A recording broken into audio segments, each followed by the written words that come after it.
First, Tony Tucker faces James Buster Douglas for the vacant IBF crown. Michael Spinks refused to fight mandatory challenger Tony Tucker and was stripped of his IBF title. Tucker earned his #1 ranking with a 12-round unanimous decision over James Broad. The opponent, James Buster Douglas. His biggest win, a 10-round decision over former WBA champion Greg Page. And then, WBA, WBC heavyweight champion Mike Tyson tries to make a better show of it than that embarrassment of last March. We'll examine the boring hugging match with James Bone Crusher Smith. You'll see a different side of a heavyweight champion, Mike Tyson's dedicated commitment to those less fortunate. The challenger is former WBC champion Pinklon Thomas, whose hard road back to this title shot is wrought with controversy. Two determined fighters trying to reestablish their dominance in the heavyweight division. A 20-year-old freight train meets a 29-year-old former champion given his last chance for glory. Mike Tyson meets Pinklon Thomas right here on HBO.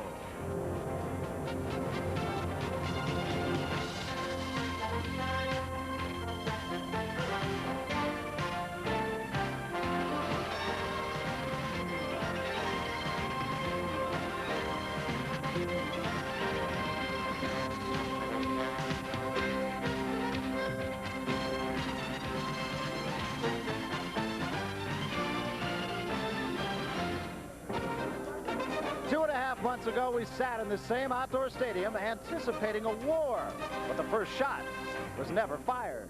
This crowd and our television audience were utterly disappointed. Now, they say in show business, you're only as good as your last performance.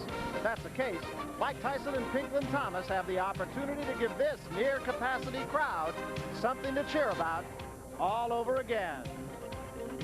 Hello, everybody. I'm Barry Tompkins, along with Sugar Ray Leonard and Larry Merchant. Ray, first of all, let me be the last to publicly congratulate you, welcome you back to your day job. Good to have you back.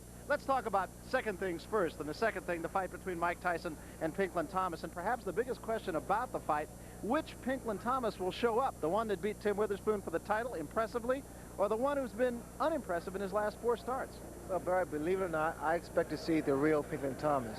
I think Thomas's biggest handicap is the fact that his consistency as far as his attitude and his concentration in the ring. In the past, he's always concentrated on other things outside the ring. Tonight, against Mike Tyson, I'm expecting he's going to concentrate and use the jab. The jab will be the key punch to keep Mike Tyson off balance. All right, before we get to that, on the undercard, the IBF Heavyweight Championship. Isn't often that an undercard fight is for the championship. Larry Merchant, the last time you and I were in this same place, we saw the warm-up act really get more applause than the headline act. More of same tonight? Well, if Thomas decides to come in here and hold on to the champion the way Bone Hugger Smith did, anything could happen. But what we have here really is a fight-off to determine the next challenger for Mike Tyson, and incidentally to fill the vacant IBF championship. It's good to see some young, fresh blood in the ring and in the heavyweight division. Actually, I say these fighters should be ranked 7th or 8th someplace, but in the mad, mad world of heavyweights, it's often that the water comes to the top. But to answer your question directly, this could be a pretty good fight. Interesting fight. Couple of boxers, neither guy really known particularly as a banger. Who can bang might decide the fight. Tony Tucker has already entered the ring. He's a guy who really has been known as the invisible... Put on your red shoes and dance the blues. To the song they're playing on the radio. While color lights up your face.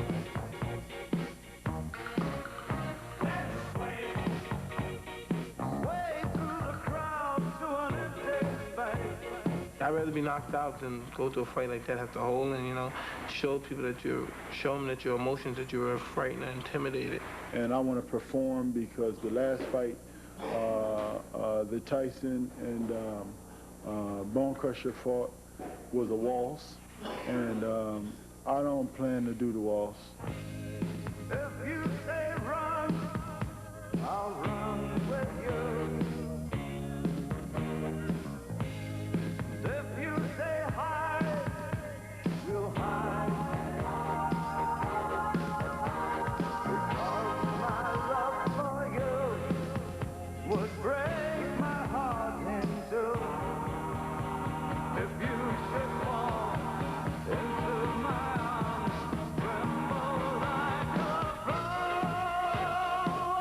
Anybody that takes the Bone Crusher Smith fight seriously and look at it and say, well, this is Mike Tyson at his best, and this is the fighter that I expect to fight when I fight Mike Tyson, they're going to be in for a lot of trouble. I think that Tyson's so used to going in and racking guys on the chin and knocking them cold and walking away. I think Smith just proved a point that, you know, the kid is not invincible. I'm always there to fight. I'm always there to give the people their money's worth. He holds both the belts. So I respect him. I have to respect him because he's a champion. But the night of the fight, after the bell ring, I have no respect for him at all.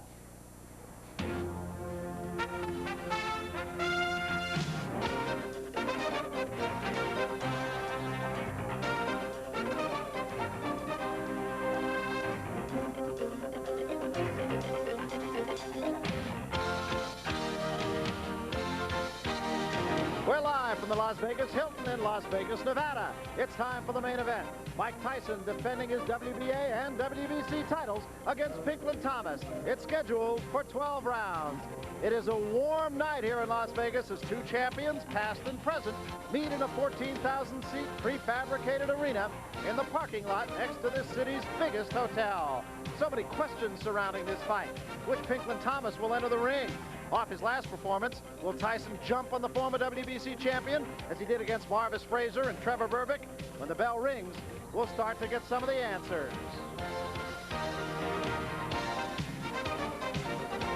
Now, Sugar Ray Leonard, let's look back on that fight. You saw a little bit of that waltz with Bone Crusher Smith. What do you suppose Mike Tyson learned from that fight?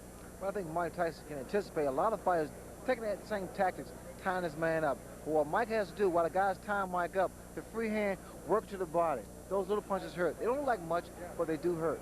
All right, so now the stage does belong to Mike Tyson. Mike Tyson came upon the boxing scene and how he came on. Of two personalities, one inside the ring and one outside.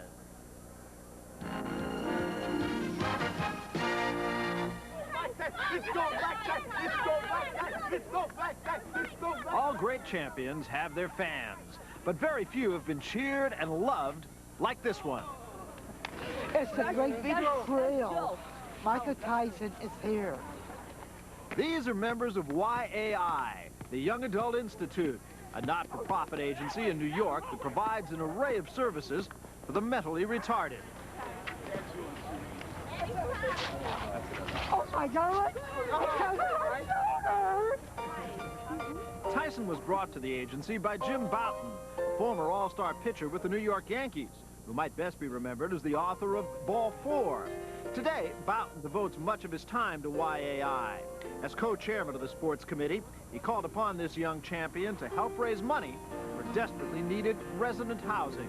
My idea was to bring Mike down here and introduce him to YAI, to let him see what's being done and to see how desperately these residences are needed. These are private homes, brownstones, dormitory-style living. Give these people a chance at a normal, dignified life. But for over 1,400 New Yorkers, the wait to get into such a residence can be more than a decade. That's absurd, I think. For someone to have to wait 15 years just because they became a victim to something, you know, that they did nothing to deserve. They were just born that way. For those like Tanya, the long wait does not discourage her from dreaming of what it could be like. I think it would be fun. Especially you can have breakfast in the morning. You can watch TV. You can go out and do shopping or go out for dinner or something. That's the kind of things I like. And the kind of thing her newest friend would like to help her get. Thus, the creation of the Mike Tyson YAI Adopt a Home campaign, designed to raise necessary funds through corporate sponsorship. It's now turned into much more than a campaign. He's not just committed with his name and his title. He's really emotionally involved with these people, and that's what's so wonderful to see. 1, 2, 3, 4, 5, 6, 7, 8, 9,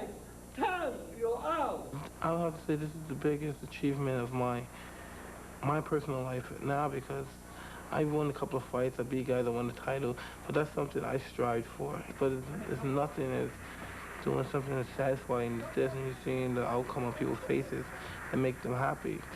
I do love you, Mike. I love this guy a lot. And so do the parents, who now have hope that their children will always have a place to live. These homes are so important to people like myself. Is in the future, we don't know what will happen. Someone like Mike is the only person that's good for this cause. Someone else will give their names on the papers, and that's the end of it. Mike actually puts his heart, his soul into it, and that's what you need the most. Someone like Mike. That's a great satisfaction for me, really, and it comes from the heart. I never realized I'm just that kind of person. I get the biggest satisfaction from giving than receiving. 1, 2. It's been said that sport does not build character. It reveals character. Mike Tyson has revealed the heart of a true champion and has provided for many a newfound hope. We'll keep trying, we'll keep striving. No, but we can always count on you. For sure, that's what champs are for. For good times and bad times, we'll be on your side forevermore. That's what fans are for. We're just friends. You're my woman, man. I know what it does, yeah. Yes, I am his woman. I believe for sure. I believe for sure. I believe for sure. That's what chance are for. Keep smiling. We'll keep trying. One more time, go hard, man. Without his.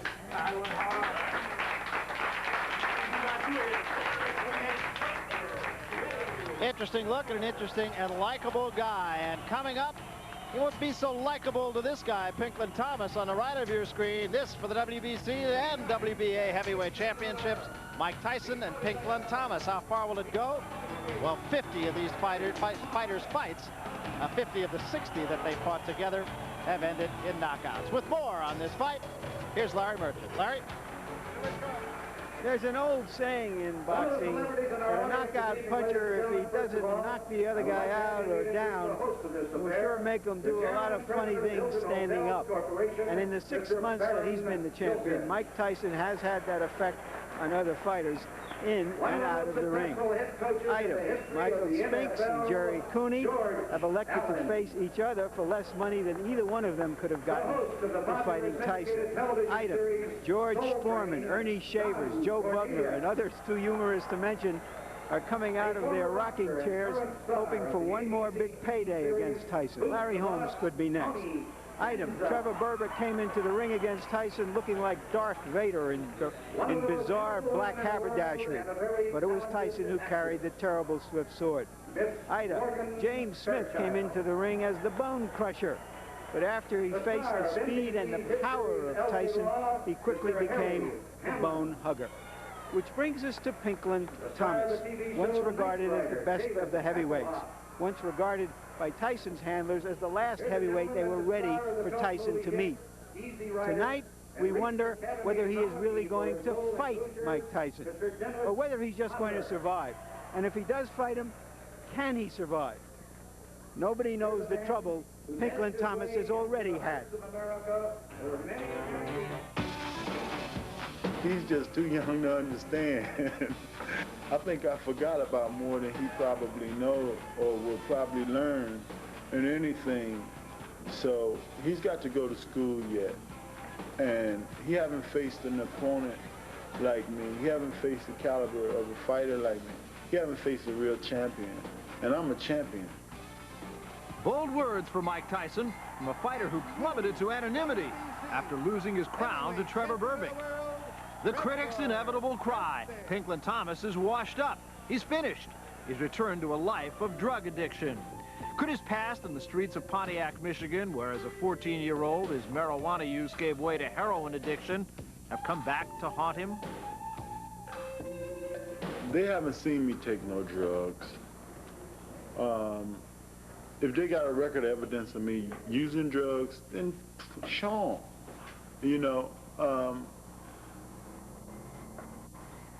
he say, she say has caused a lot of friction in my life.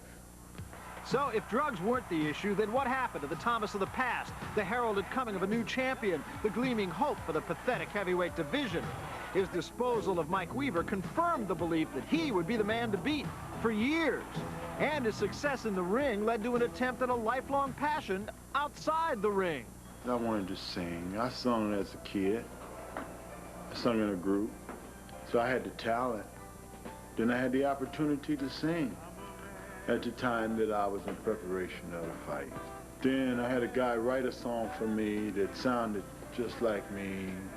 The words meant a lot when it was saying hanging on the promises, because it was like that's all I was doing, was hanging on the promises. The song had a lot of meaning to me.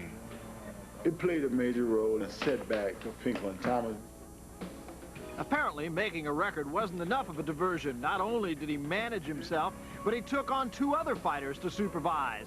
Perhaps his most burning problem was the dissolution of his marriage to childhood sweetheart Kathy, the woman who helped him overcome his drug problem. I'm just glad now that, being that the turmoil that I faced in the hour of separation that came between me and her, that I was able to sustain and get myself in order to be strong and bounce back, because it was part of a personal problem that indulged in the Berbick fight that taunted and haunted me.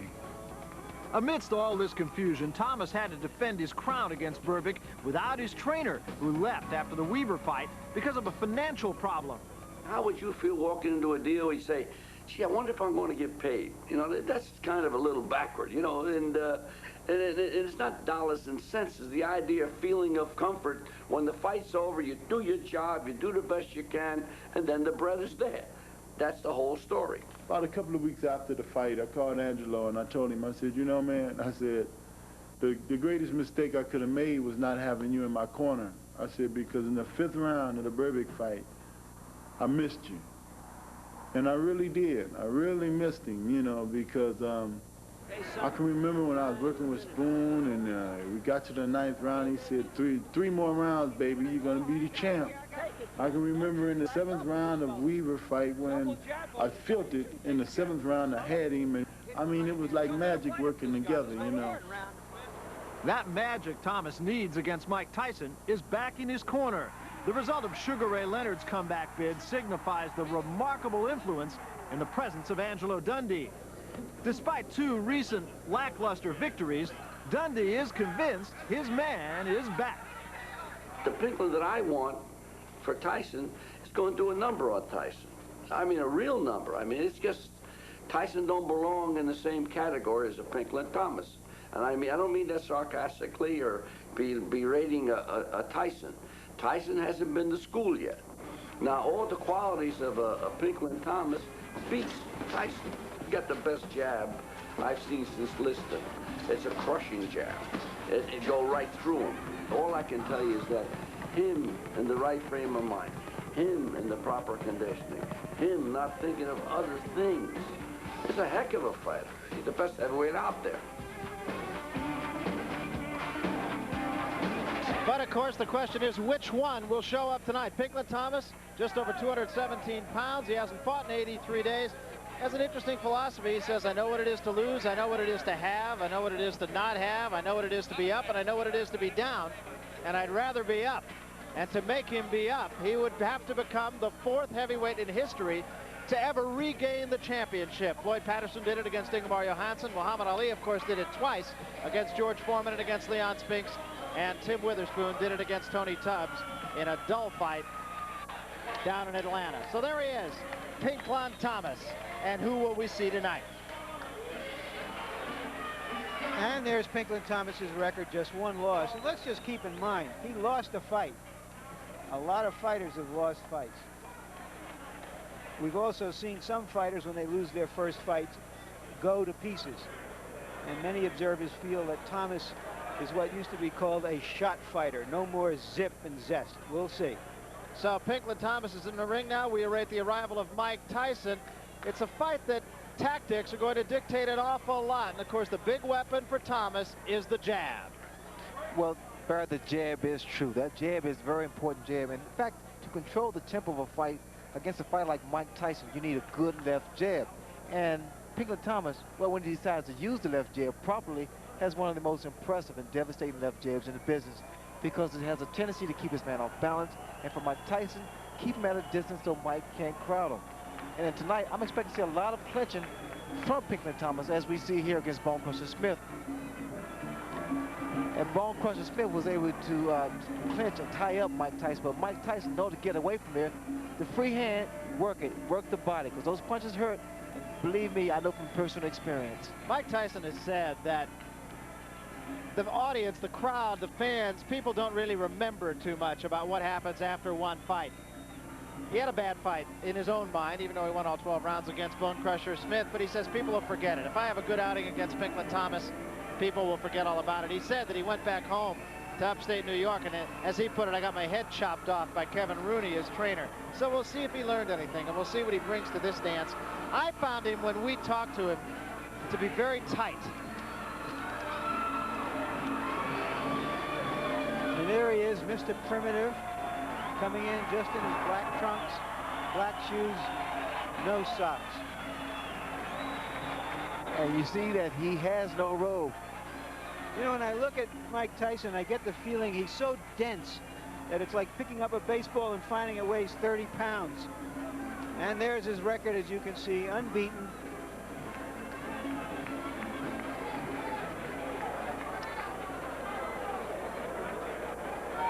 Mike Tyson, as always, comes in very warmed up. You can see a 9-year age difference.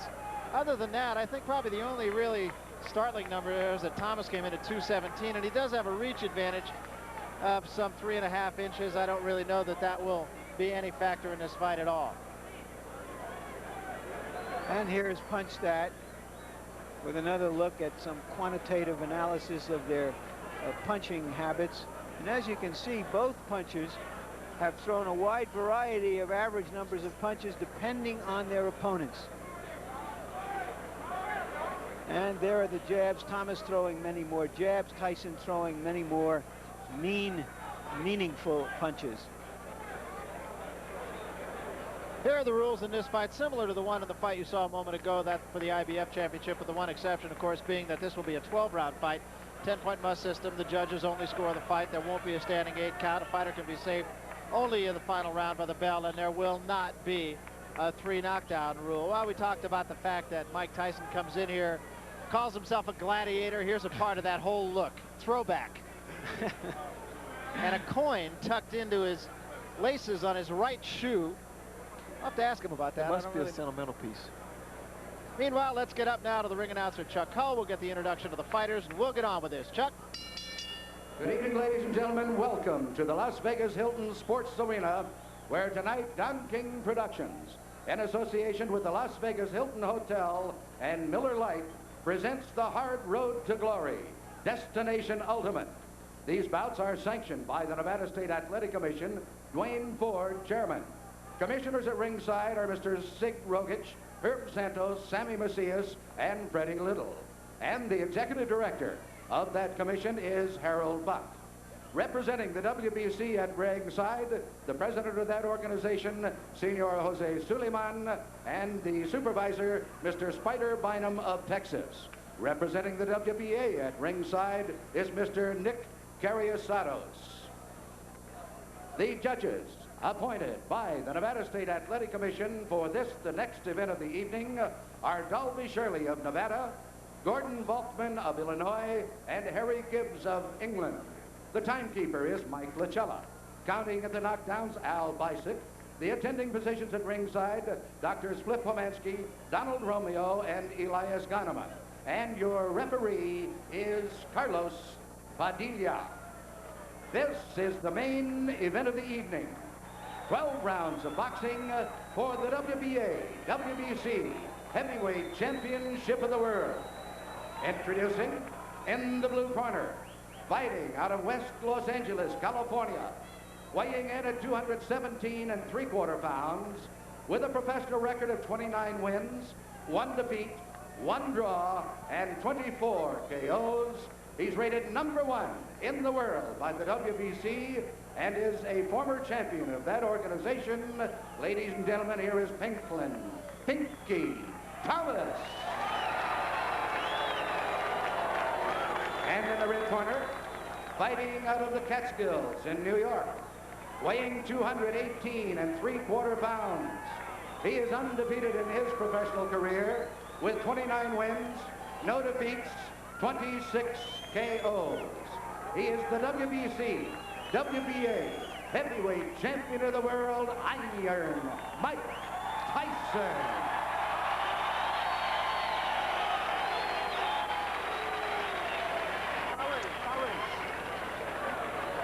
Fort Tyson and Pinklon Thomas move to the center of the ring. Don't put too much grease, okay? Very good. Okay, towels. Where's your towel?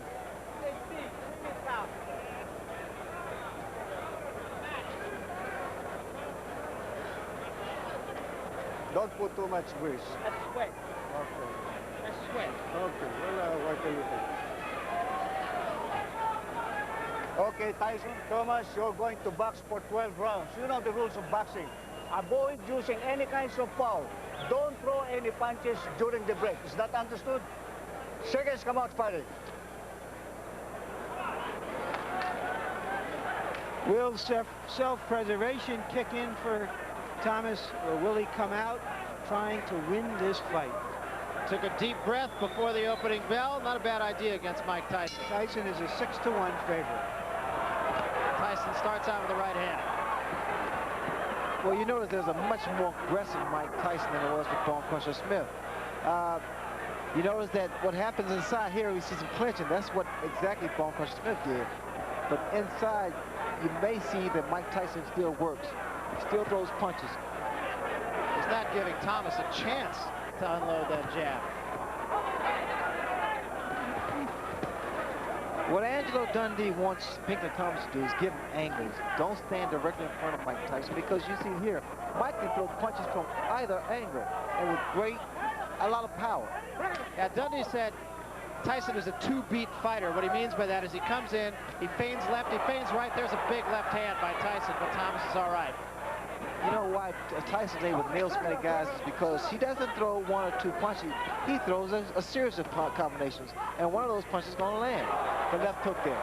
Beautiful left hook. He has just not let Thomas uncork the jab. He's on top of him before Thomas could let the jab go.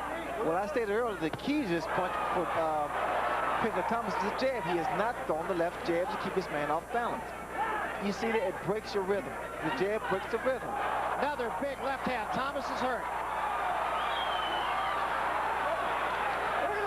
We see more clinching here. And Tyson did not go to the body. And another left hand. Rarely do you see Tyson throw only 1 punch. Pinklon can't take too much more of this because he's standing straight up, upright, and all Tyson's doing is nailing. His legs are not rock solid at this moment either. Watch for the uppercut, Barry, by Mike Tyson inside. I think he has one of the most devastating uppercuts in the heavyweight division.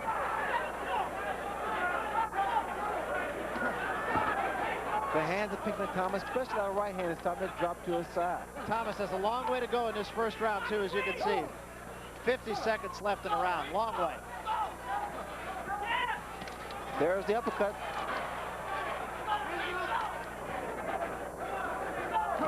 And a big left hand right on the jaw of Pinklon Thomas. Thomas is in all kinds of trouble. Still 30 seconds to go in the round. What's the uppercut?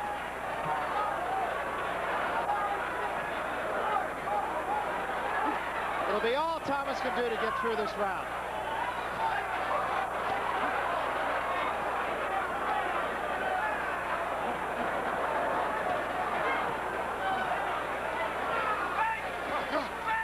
seconds remaining, so he will get through this one. Brutal first round. Well, Pinklon Thomas was true to his word. He came to fight. That was one of the most combative rounds that we've seen Tyson in. But he's all right. Leave him the fuck alone. Quiet, Angelo. Leave him alone. Pinky, look up at me. Leave him alone. God damn it. Leave this fucking man alone. Jesus Christ. Get away from this man. No, you're nothing. There was a left hand plus a right. It was the left hand that was the hard punch. But Tyson kept coming, but Thomas kept coming right back. Thomas is showing that he has something of a champion's heart. The last champion in with Tyson gave a feeble defense of his title. He's trying to make something happen, which of course may not be the best way to fight Mike Tyson. I've never seen Angelo that angry. Have you, Ray? Well, Angelo has a tendency to get excited because I guess he doesn't want anybody to overreact. Thomas did make something happen, I'll say that. It was the wrong something, though. Swelling and a bit of a cut under the left eye of Thomas. There's another left hand by Tyson.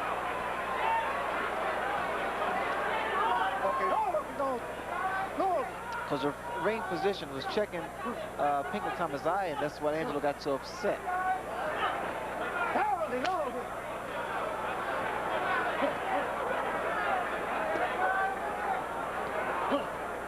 Now here we don't really see clinching. All the guys are doing is basically just standing there.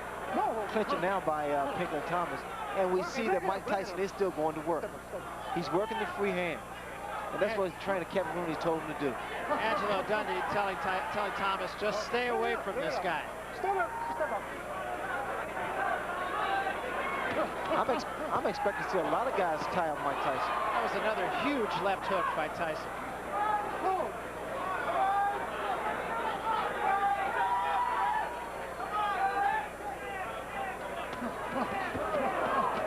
You see what happens with the left jab, Barry? It stops the man's rhythm. And the less jabs you throw, the more Mike Tyson you're going to see.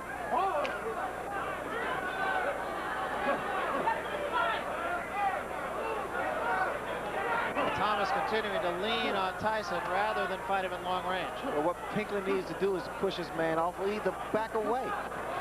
I don't think he needs to be there. Not inside, not with the uppercut that Mike Tyson possesses. Mike's trying to push him off, but then again, Mike should be working that free hand. The right hand of Mike Tyson is free. Crowd started to boo here, reminiscent of the last fight, of course. There's a left hook again. Break it up, break it up.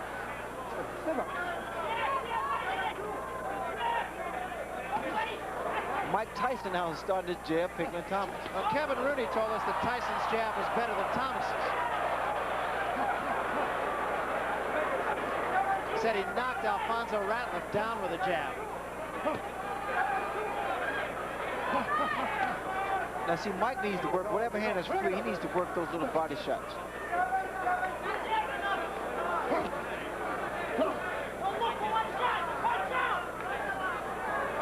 Mike is more so contented to stay there. There's a good jab by Thomas.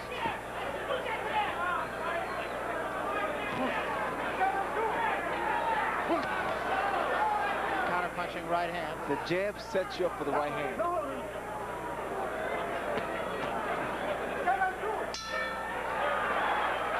That wasn't a bad round for Thomas. I thought he fought him more intelligently, used his left hand. What he hasn't been doing, Ray, is moving side to side.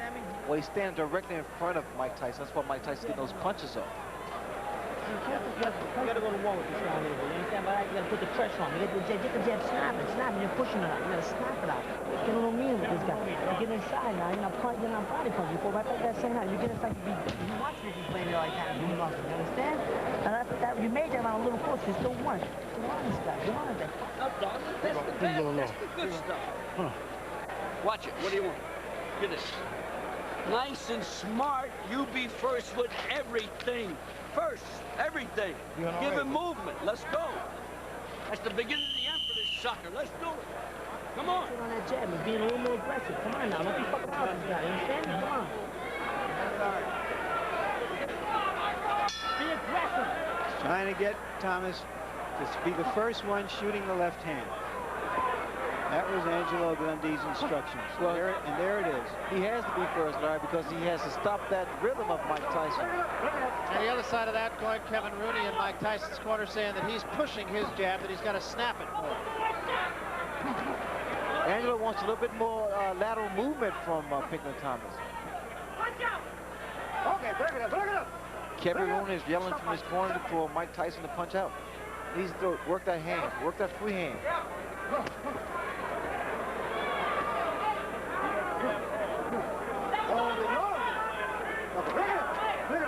Ray, is Mike Tyson now forcing the clinches? It seems to me he's going in sometimes to clinch. He appears to be more conscious of it, and in fact, he himself wrapped his arm around Pinklon Thomas's arm. I think Mike Tyson's so conscious of that now. But you see what happens, Barry, every time that Pinklon gives a little lateral movement, throws his jab, he's able to be a little more elusive on the punches of Mike Tyson. So as long as he stays in front of Mike, Mike's going to land punches. Mike is like he's perpetual motion. Swelling on both cheeks. There was a butt. Okay, watch your heads. No damage, though, but you hear Carlos Padilla saying, watch the heads. Started to say swelling on both cheeks. There's a good jab again by Thomas. That's what's going to break the rhythm. He needs to break the rhythm with the jab. He's coming with the right hand also. But if he lands those punches, you got to step right or step left. Looks as though there might be a little cut above the left eye of Pinklon Thomas. I think that's where the blood is coming from. We'll see.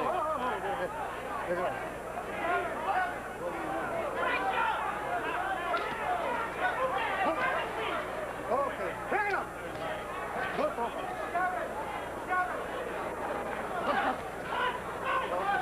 Come on, big, bring it up. Step up.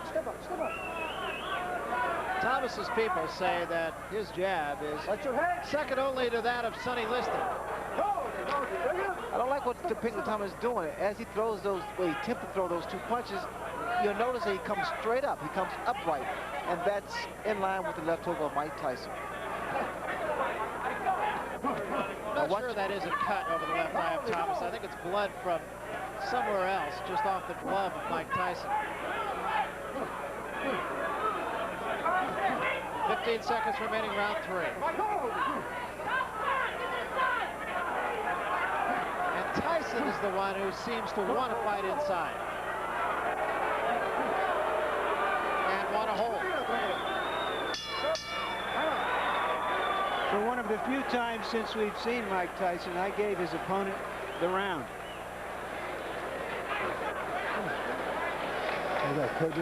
No, he's butting the heck out of you. He's going to go, but nail him. But go first. Don't lay in the clinches. I want you to go first out of everything, okay? Guy's bum's getting desperate. He's trying to butt the heck out of you, you know what I mean? Trying to wear his gas tank. It's all right. I want you to go first with everything. He comes jumping at you, go for him. You're here, you understand? You're here. You gotta go out there and do it. You understand me? Eat the jab and use the goddamn. Let's take a look at Pinklon Thomas's jab right here.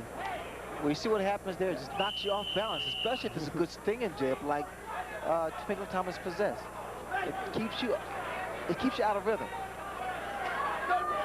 He hasn't shown much fear of Tyson. Well, Thomas had said that Tyson has fought the C-class fighters and the B-class fighters, and now he's fighting an A-class fighter for the first time.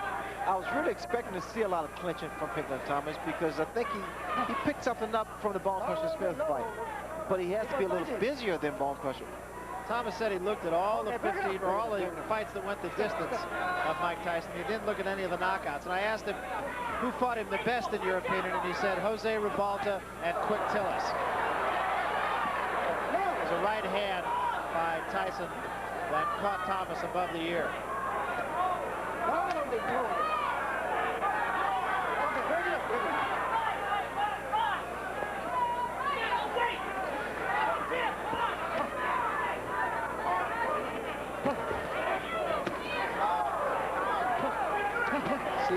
wants Pinklon to be first. And what Pinklon is doing, actually, he's fighting the same tempo as Mike Tyson, the same pace. He needs to pick his pace up a little bit, like he did just then. Mike Tyson retaliates with a few punches of his own. Bring it up. Step. I mean, the left jab can go downstairs, it can go upstairs. It can actually be the punch bar to win the fight. Okay, bring it up. Step up.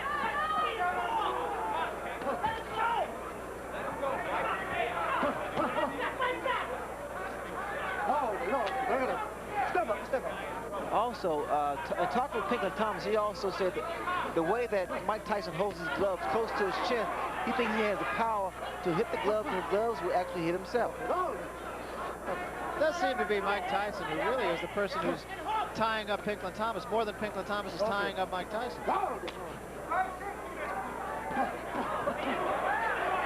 it up. Okay. Step up.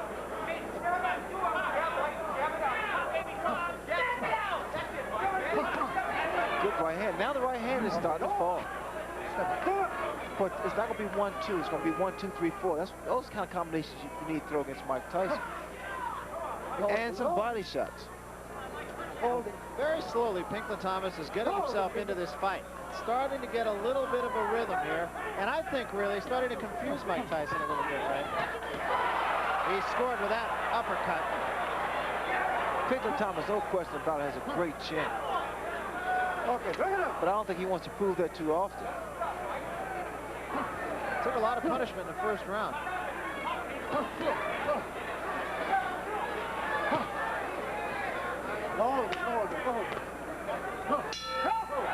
From what I see, Pinklon Thomas controlled that round. And he's making the champion look a little bit sick right now. A little confused. Take this one. Yeah, and do this. Open up. Spit that out. Michael, you have a great jab. You're not using it at all. I want to see a snappy, hard jab. You're not fighting this guy. We're going to fight. We're going to fight it. We're going to bullshit. Huh? We're going to fight. We're going to bullshit.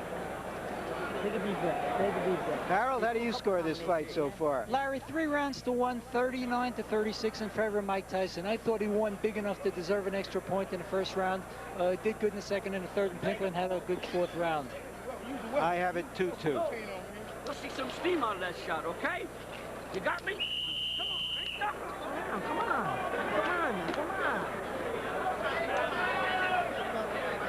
What a better fight, show him. Good combination by Kevin Rooney on Mike Tyson.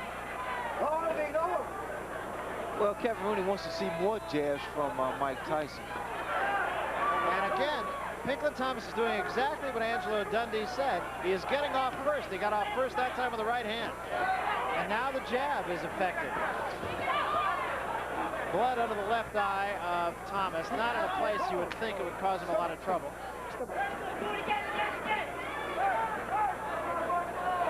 Fighter become aware of being cut. I heard Thomas a couple rounds ago ask if he was cut. Well, if you have a good cut, man, just like that was a good right hand by Pinklon Thomas. You have a good cut, man. You don't worry about that if you're a seasoned professional. Unless it really bothers you. The swelling.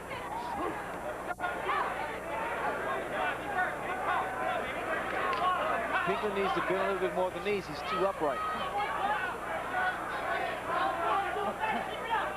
You see that jab? You see, again, it keeps him off balance. And now Makes him reach. It's also starting to go side to side pretty well, too. That jab, as long as you use it consistently, will keep anyone off balance. It'll make you reach in, the right hand will land, and you'll find it'll be a much easier fight. Pinklon Thomas really is almost starting to control the tempo of the fight. Tyson is almost fighting Thomas's fight rather than the opposite, and I've never seen that happen.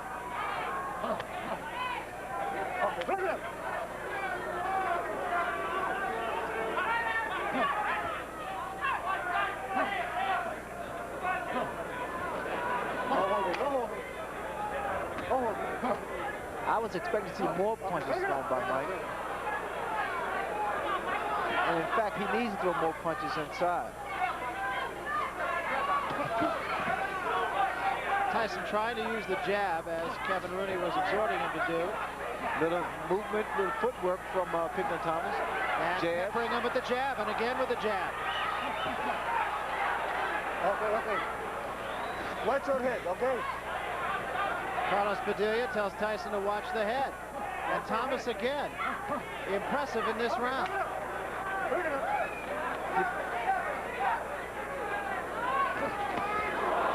Long left hand by Tyson.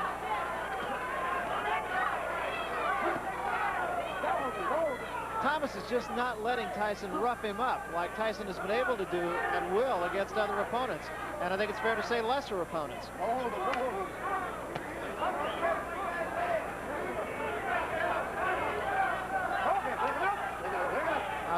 Thomas is holding him a little bit. I'm waiting to see Mike Tyson throw that bolo punch, kind of bolo, double right hand to the body and right hand to the head.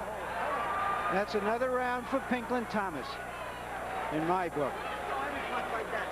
Bad intentions. Bad intentions, baby. Bad intent. What's the matter? He's getting tired. He's getting tired. Take some water here. Where's the right hand? Huh? Where's the right hand? Spit it out. Spit it out. Spit it out over here. Drink this. Yeah. Give me that towel, Mike. Listen. Bad intent. You gotta go with punch with bad intention. Hard. Go to the body. Hard. Hard. You use your jab a little bit. A little. Now let's see what Tyson does here and why he's having so much problem. He was coming underneath Thomas to avoid the jab, and he is the one forcing most of the clinches right now, Ray. Use that jab and use that right hand, but throw the punch with bad intention. Bad intention. You let this guy fall into the fight here. You understand? Now look, you gotta pick up the pace. I don't want you in the clinches. Spin him in the clinches. You're doing fine, but you're blowing it because you're laying in there. Don't get. You're laying in there. I don't want you laying in there. I want you fighting this guy and boxing him. Put some pep into that left hook. You're hitting him with the hook off the jab. You're doing all right, Pink. Keep that jab right there. Keep that jab right there, man. Don't let him get a ball. Something has happened to Pinklon Thomas's glove. Yeah, we got jab. And we wonder now what's happening here, whether he thinks Thomas is tired and he's done something. Remember the famous incident with the cut glove of Muhammad Ali when he fought Henry Cooper. You also remember early in this round that Mike Tyson commented to his corner that he thought Thomas was getting tired. So I'm just wondering whether Angelo is pulling something right here. Well, in fact, it was as a result of the business with Ali and Cooper that they installed a rule, pardon me, I got the bad throat dog here, but that they installed a rule that you have to have another glove at ringside. So the Dundee rule may be biting Dundee here. Because of that fight, because of the Ali Cooper. It seems that this glove was split, but we didn't see it. We haven't seen the glove, but we sure are seeing Pinklon Thomas getting some time. You know, Ray, usually the way Mike Tyson fights, and with his enormous presence, this Fort Tyson moving at you, it's like he has such strong music that the other guy dances to his music.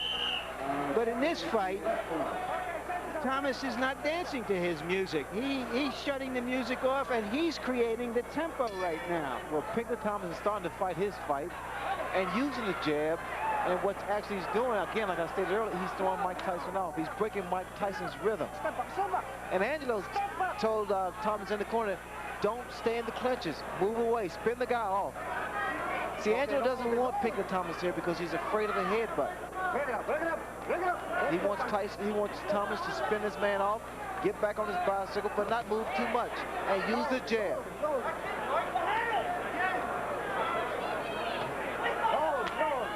This is the 6th round. We're going 12. Okay, bring it up. Thomas has answered one question, and that is which Pinklon Thomas will show up. It's the one that beat Tim Witherspoon, win or lose.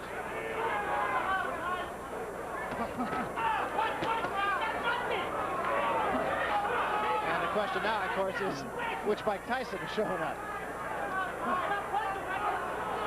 I think Mike Tyson, what happens, he tries to impress the public. I mean, he thinks it's an obligation. He has to understand the key to winning is do it your way. There was a big uppercut by Tyson. and the way he's doing it the way now. But he has to forget about the crowd. Do it his way. And don't be embarrassed by his performances or a certain performance. And a left hand, and that staggered Thomas. And a right hand behind it. Thomas in trouble again. And now Tyson moves in for the kill. 2 uppercuts and a left hand. Thomas trying to hold on. Serious trouble, and down he goes. 4, 5, 6, 7, 8, 9. It's over. It is over. Thomas did not make it by the count of 10. You heard in the corner before that round, Kevin Rooney saying, start throwing punches with mean intentions. In effect, he was saying, can those jabs I've been telling you to throw for the first 5 rounds and start throwing some real punches. And when he did, he did. I would also point out for those who care about such things that Tyson was a 6-5 favorite to end the fight before the end of the 6th round, which he just did. Well, that was a real test, I think, for Mike Tyson. Well, he fought a guy that had the right formula supposedly to defeat Mike, and well, that was a jab to tie him up and to give him lateral movement. But I think what happened, Pinklon Thomas eventually got caught with one of those powerful blows, and the rest was history. Well, Ray, you were saying that Tyson could probably go to the uppercut. I think you said that in the 2nd or 3rd round, and it took a couple of rounds, but when he got to it, he got to it. Watch this uppercut. Well, the reason I said the uppercut would be a factor is because Pinklon Thomas at times will lean inside, and that uppercut, it was an accurate punch and a very powerful punch. Now let's take a look at the knockdown. You know, we talk about finishers, and I've always said you were a great finisher. Well, here's a guy who doesn't have to take a back seat. Well, he levels his punches. I mean, he gets so much leverage behind each punch. Mike Tyson can fight southpaw. He can fight orthodox. He puts his hip behind. Look at here.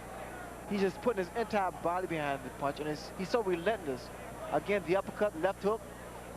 He's still in position to throw more punches, and it's just a matter of time. That left hook there was deadly. Just a great finisher. I mean, once his man is hurt, he is gone. Well, why Mike Tyson's such a threat to the heavyweight division is because he is such a good finisher. He gets you hurt. He doesn't let you off the hook. Well, Kevin Rooney is trainer, and we always talk to the fighters, of course, and talk to Mike and talk to Kevin. And Kevin told us this guy's going to be champion as long as he wants to be champion. And it's obvious he wants to continue being champion. First time a Thomas has ever been knocked out. Right now, let's go up to the ring announcer, Chuck Hull, for the official decision. Chuck. Ladies and gentlemen, the time. 2 minutes of the 6th round. Referee Carlos Padilla stops the bout. The winner by a TKO and still WBC, WBA heavyweight champion of the world, Iron Mike Tyson. And let's go up to Larry Merchant now, who is with the winner, Mike Tyson. Larry?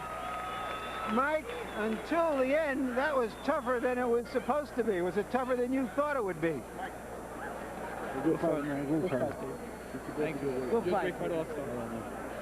It's my pleasure to give you a shot at the title. But you deserve it. Answer this question. Let me start again. It looked like it was much tougher than it was supposed to be up until the end. Of course, but you know, I saw in some in previous fights he would get tired, and I said if I knock him out early when he tired, he won't have no defense, and it'll be spectacular. And I knew he would get tired somewhere around the 7th round, because I saw in the last 2 fights he was gasping for a little air. You said before the previous round that you thought he was getting tired. I knew he was getting tired. But he seemed to establish his jab pretty well and frustrate you quite a bit while you were trying to box with him in those rounds. As you know, I was getting my jab off too. And as you know, he has a great jab, like everyone knows. You know, and he's a great fighter. And I feel I'm the best fighter in the world because I beat the best fighter in the world. Everybody gave him the regards. Do you feel he was the second best heavyweight out there? Absolutely. Now I proved it. When Kevin said to you before the round, start throwing punches with mean intentions, it sounded to me like he was really saying, forget that jab I've been telling you to throw all this time. No. He wanted me to use the jab, but I was trying to convince him, which is my fault, and I should never do that. He was getting tired. Now he said, give me one more round. Give me one more round. Now do whatever you say. Okay. Mike, let's take a look at the knockout sequence of punches. You describe it for us. Well, I saw I could sneak the uppercut in there, and I was just working it to the body, to the head. I saw he was hurt. and I just put everything together. He was tough, but I said, I'm going to put him together. And as you see, I'm putting him together, boom. You hit him some decent shots up to then. Were you surprised that he took them as well as he did? I saw him fight Weaver, and Weaver's the greatest knockout puncher around when he was fighting. And he took Weaver's best shot. What is your feeling of satisfaction compared to the last time we had you here? Well, I opened up and I was using my head more, and now when I go to the gym, I don't have to listen to too much criticism, even though I'm going to hear it. Are you looking forward to fighting Tony Tucker and unifying the whole heavyweight division next? Absolutely. I want his title so bad it's not even funny. Okay, we hope it's not funny, or we hope maybe it's funny. But we'll hope to be there. Thank you, Larry. Thank you, and congratulations again. Back to ringside. All right, Ray, now that it's said and done, what do you think? He beat a good heavyweight. He beat a quality heavyweight. Still impressed as you were with Mike Tyson? I would think you have to be, just based on the guy he fought tonight. Well, I was impressed with the fact that Mike Tyson all of a sudden went back to what got him there. You know, power, relentless pressure, and not letting up. I think sometimes Mike, well, in the past, has become too cautious. But his biggest factor is staying aggressive and being tenacious. But he did that in the first round. Looked like he was going to put him away in the first round. I think Thomas probably took his best shot. And then Thomas started to dictate the tempo of the fight, and it just seemed like a matter of time for Mike Tyson. At least that's his attitude. Well, I think it still was a good fight because Mike Tyson took his time. Pinklon Thomas gave him problems because his jab, when he did use it, the jab was keeping Mike off balance. When Mike got inside, they both would clinch, and it wasn't too much action. Then all of a sudden, the sixth round, Mike started letting go those shots to the body, to the head, until eventually he was able to wear down Pinklon Thomas. Looking for his one spot, and when he found it, he took advantage of it. And as we mentioned, you were looking at a great closer, a guy who really knows how to finish. Here are the punch stat totals. Mike Tyson threw 247 punches. That's about the norm for him. He averaged a 53% effectiveness rate. Thomas, on the other hand, threw a lot of punches. 42% not quite as effective, maybe not quite as sharp with that jab as he normally would be in his better fights against Tim Witherspoon. But I really have to think that Thomas really did a pretty good job. He showed up, he did the job, because Mike Tyson has always told us that guys say they're going to do this to me and they're going to do that to me, and then comes fight night and they don't do any of it. They just want to waltz or want to hug each other. Well, that wasn't what it was tonight. Thomas wanted to fight, and I think Mike Tyson got all he wanted from Pinklon Thomas. Now let's get back up to the center of the ring and Larry Merchant. Larry? Earlier tonight, I commented that too often it seems that the water comes to the top in the heavyweight division. But in this last fight, we did see the cream come to the top. Michael Tyson, obviously the best heavyweight in the world right now, although he did appear more vulnerable in this fight than he has in the past. So maybe someone who does come along with true boxing skills, great legs, and good nerve will give him even more trouble than Pinklon Thomas did for a few rounds tonight. There's one thing about Mike Tyson that brings a smile to my lips. It's the habit that all of us have of when a man reaches some sort of perfection or domination, or even a team for that matter, we first want to applaud them and high-five them and celebrate them and tell them how great they are. And about 10 minutes later, we go around saying, is there anybody out there who can beat him? Well, right now, in all honesty, I'd have to say that the only one who can beat Mike Tyson that we know of is Mike Tyson. If he takes care of business, not even Mike Tyson can beat himself. Barry? Well, Ray, let me ask you the question that Larry Merchant just posed. Can anybody beat Mike Tyson? Well, I just retired. That's true. You were only talking about 175, right? Although there was a hot rumor. Let me tell you, it's good to have you back, champ. Good to be back too, Barry. Thank you. And it's full time, right? Yes, Barry. All right, well, that brings this broadcast to a close then. We want to remind you to stay tuned following HBO's World Championship Boxing coverage for Ray Bradbury's Theater, and then The Hitchhiker on both the East and the West Coast. And be sure to join us 9 days of coverage of tennis's most prestigious event, Wimbledon 87, premieres Monday, June 22nd. Join Arthur Ashe, Billie Jean King, Barry McKay, Larry Merchant, and me. And we'll take you right through the semifinals right here on HBO. So for Larry Merchant and Sugar Ray Leonard, I'm Barry Tompkins saying so long from Las Vegas, Nevada. The executive producer of HBO Sports and the producer of tonight's telecast is Ross Greenberg. This show was directed by Mark Payton. The feature producers were Rick Bernstein, Steve Salvatore, and Mike Whalen. The associate producer was David Harmon. The assistant to the producer, Brian McDonald. And the production manager, Ralph Cohen.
been a presentation of HBO Sports, the network of champions.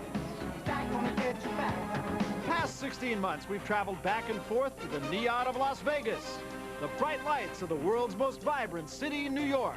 And we've even hopped the Atlantic and ventured to London, England. It's been an 8-fight journey into the madcap world of professional boxing. The best-selling heavyweight unification series on HBO. We've seen the drama and disappointment of fallen champions. The former IBF and WBC heavyweight champion, Larry, the Eastern Assassin, Pinklon. Witherspoon. Uppercut was a good shot by Spinks. Spinks just let it all go. And Thomas is in trouble. He is in serious trouble. Burbick right on top of him. Witherspoon's still in trouble. Down he goes again, and now it's over. Rivera stops the fight. The fight is over. The varied controversial issues which have plagued this quest for one champion. And I can say to the judges, the referees, the promoters, the kiss where the sun don't shine. And since we're on HBO, that's my big black behind. Angry and bitter fighters making accusations of promoters, and at times, even pulling out. Others taking a different road to greener pastures, as lawsuits are flying and championship belts are stripped. The disappointment and disgrace of challengers turned club fighters. Stephen Gangsta King Bone Crusher Smith. We also witnessed the emergence of a rising star. Tonight, we'll focus on Mike Tyson's trainer, Kevin Rooney, whose influence on the young champion is traced back to his own days as a fighter. Now, Tyson takes the final step toward the undisputed title. And now Tyson moves in for the kill. 2 uppercuts to the left hand. Thomas trying to hold on. Serious trouble, and down he goes. And finally, we've seen the opportunists. Tony Tucker, after a come-from-behind TKO of Buster Douglas, has emerged as the IBF heavyweight champion. There was left hook there. And a right behind it and another right. Douglas is in deep trouble on the ropes. Almost halfway through the round. Stop the fight. And Mills Lane, I believe, has stopped this one. He has. It's over. Tonight, we take an in-depth look at his controversial business relationship with his father, Bob Tucker, as we present the final chapter of HBO Sports Heavyweight Unification Series.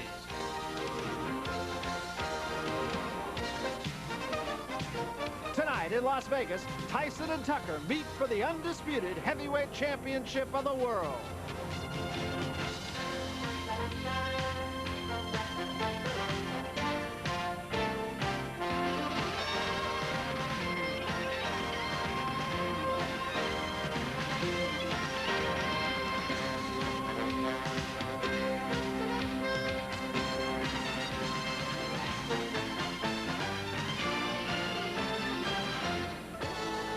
From the Las Vegas Hilton in Las Vegas, Nevada, HBO Sports presents the final fight of our heavyweight unification series as WBC and WBA champion Mike Tyson beats IBF champion Tony Tucker. It's scheduled for 12 rounds. On March 22nd of 1986, Pinklon Thomas lost his WBC title to Trevor Burbick in this very arena. The first fight in a heavyweight unification series, which finally reaches a conclusion tonight. Champions have come and gone. Michael Spinks still claims a piece of the crown as the choice of at least some, but tonight, one man will climb out of this 20-foot square with the undisputed title for the first time since February 15th, 1978. Ironically, it was in this very ring and in this very arena that the enigmatic Leon Spinks took the undisputed title from the legendary Muhammad Ali. Hello, everybody. I'm Barry Tompkins, along with Sugar Ray Leonard and Larry Merchant. Welcome to Las Vegas. Yes, there will be a championship fight tonight, contrary to some discussions yesterday, discussions about the fact that there were an awful lot of hands in Tony Tucker's pocket, none of which were Tony's. And also, I think a lot of people would have liked to have seen Michael Spinks in this championship fight and not Tony Tucker. But Larry Merchant, the simple fact is, Michael Spinks is up in the ozone here, and Tony Tucker is here tonight in the ring. I don't think there's any question or that it's any secret that we'd have preferred to have Michael Spinks fighting Tyson in the final showdown.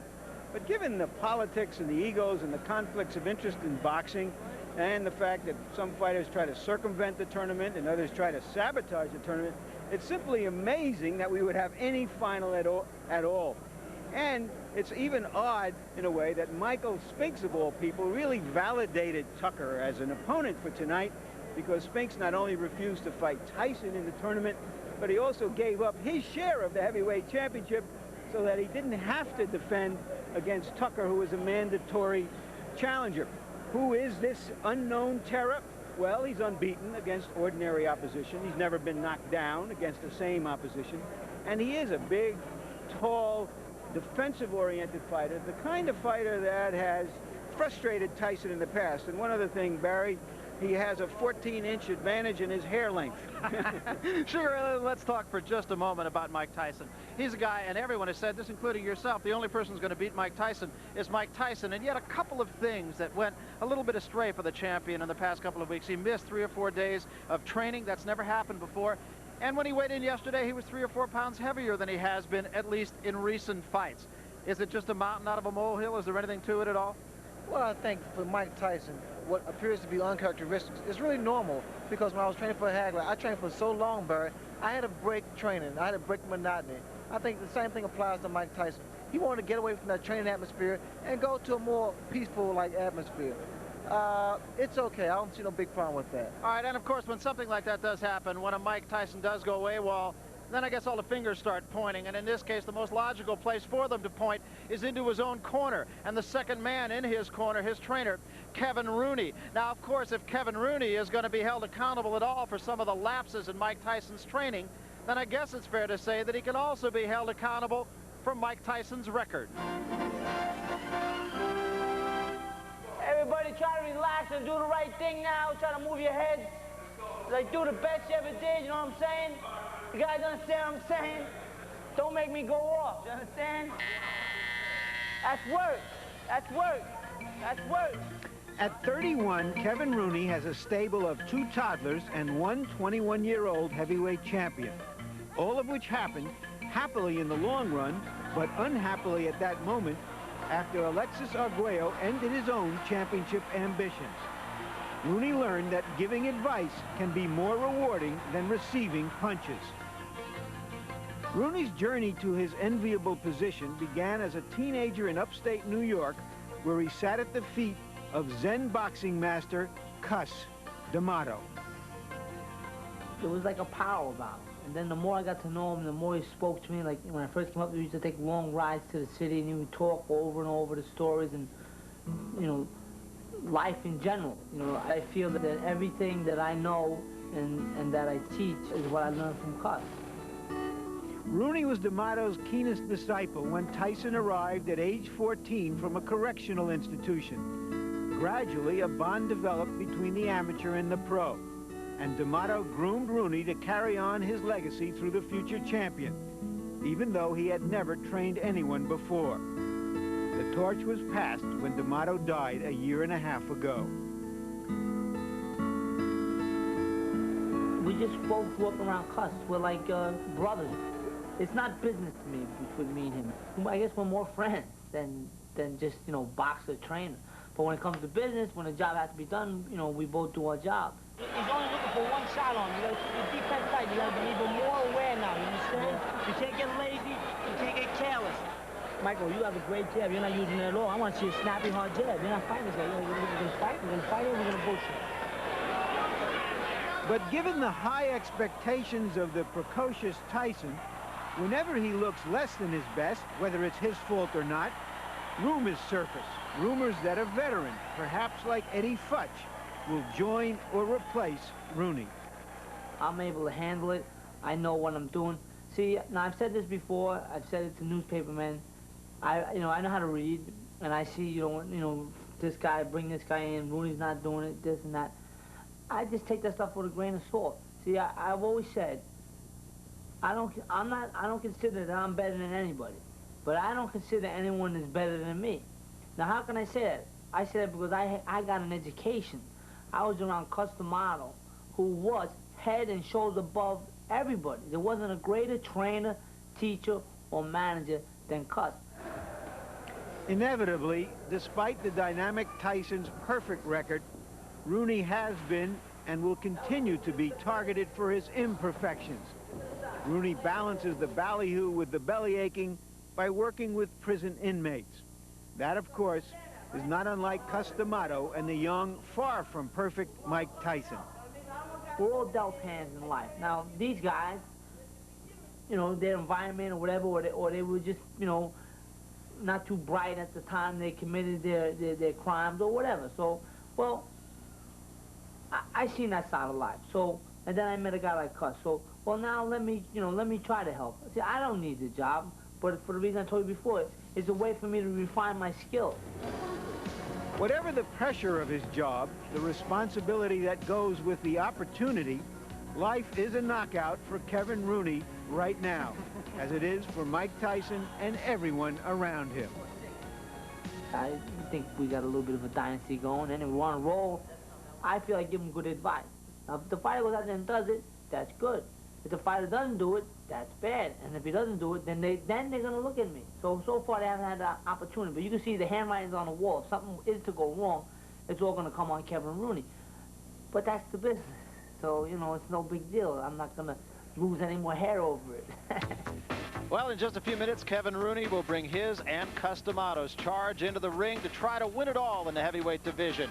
As the WBC and WBA champion, Mike Tyson takes on the IBF heavyweight champion, Tony Tucker. Two undefeated fighters fighting for an undisputed title, only the second time in boxing history. You know, because of the celebrity status of our boxing champions, they're always being approached. Give me this, donate that. Can we have one of those for charity? It isn't often that a champion does the approaching. It was only a year ago when Holy Angels Church in Chicago burnt to the ground. Faced with a bill of more than $3 million to rebuild, Father George Clements needed help, and there was Mike Tyson.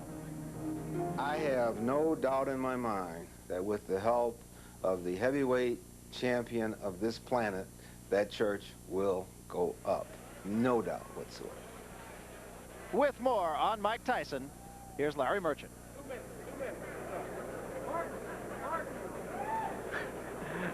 Sorry, we've had a little bit of a disturbance behind me here. I don't think that Mike Tyson is ready to be canonized just yet, at least outside the ring. Inside the ring, he is a candidate to be canonized in the boxing sense of the term, which brings me to a point that I'd like to make personally. Long before there was a Mike Tyson or an HBO, I believe that John L. Sullivan had it right when he said, "I can lick any man in the house." A true champion, a real champion, fights anyone and everyone. And we've had such champions in the last decade. Duran, Leonard, Hagler, Hearns, Arguello, Larry Holmes before he got old and started to pick some of his opponents. And indeed, Michael Spinks as a light heavyweight, not as a heavyweight. Mike Tyson is the only heavyweight out there who says, "I can lick any man in the house," and is willing to back it up. That's why we have so many folks here, so many more folks out there, and that's why Tony Tucker is getting a chance tonight.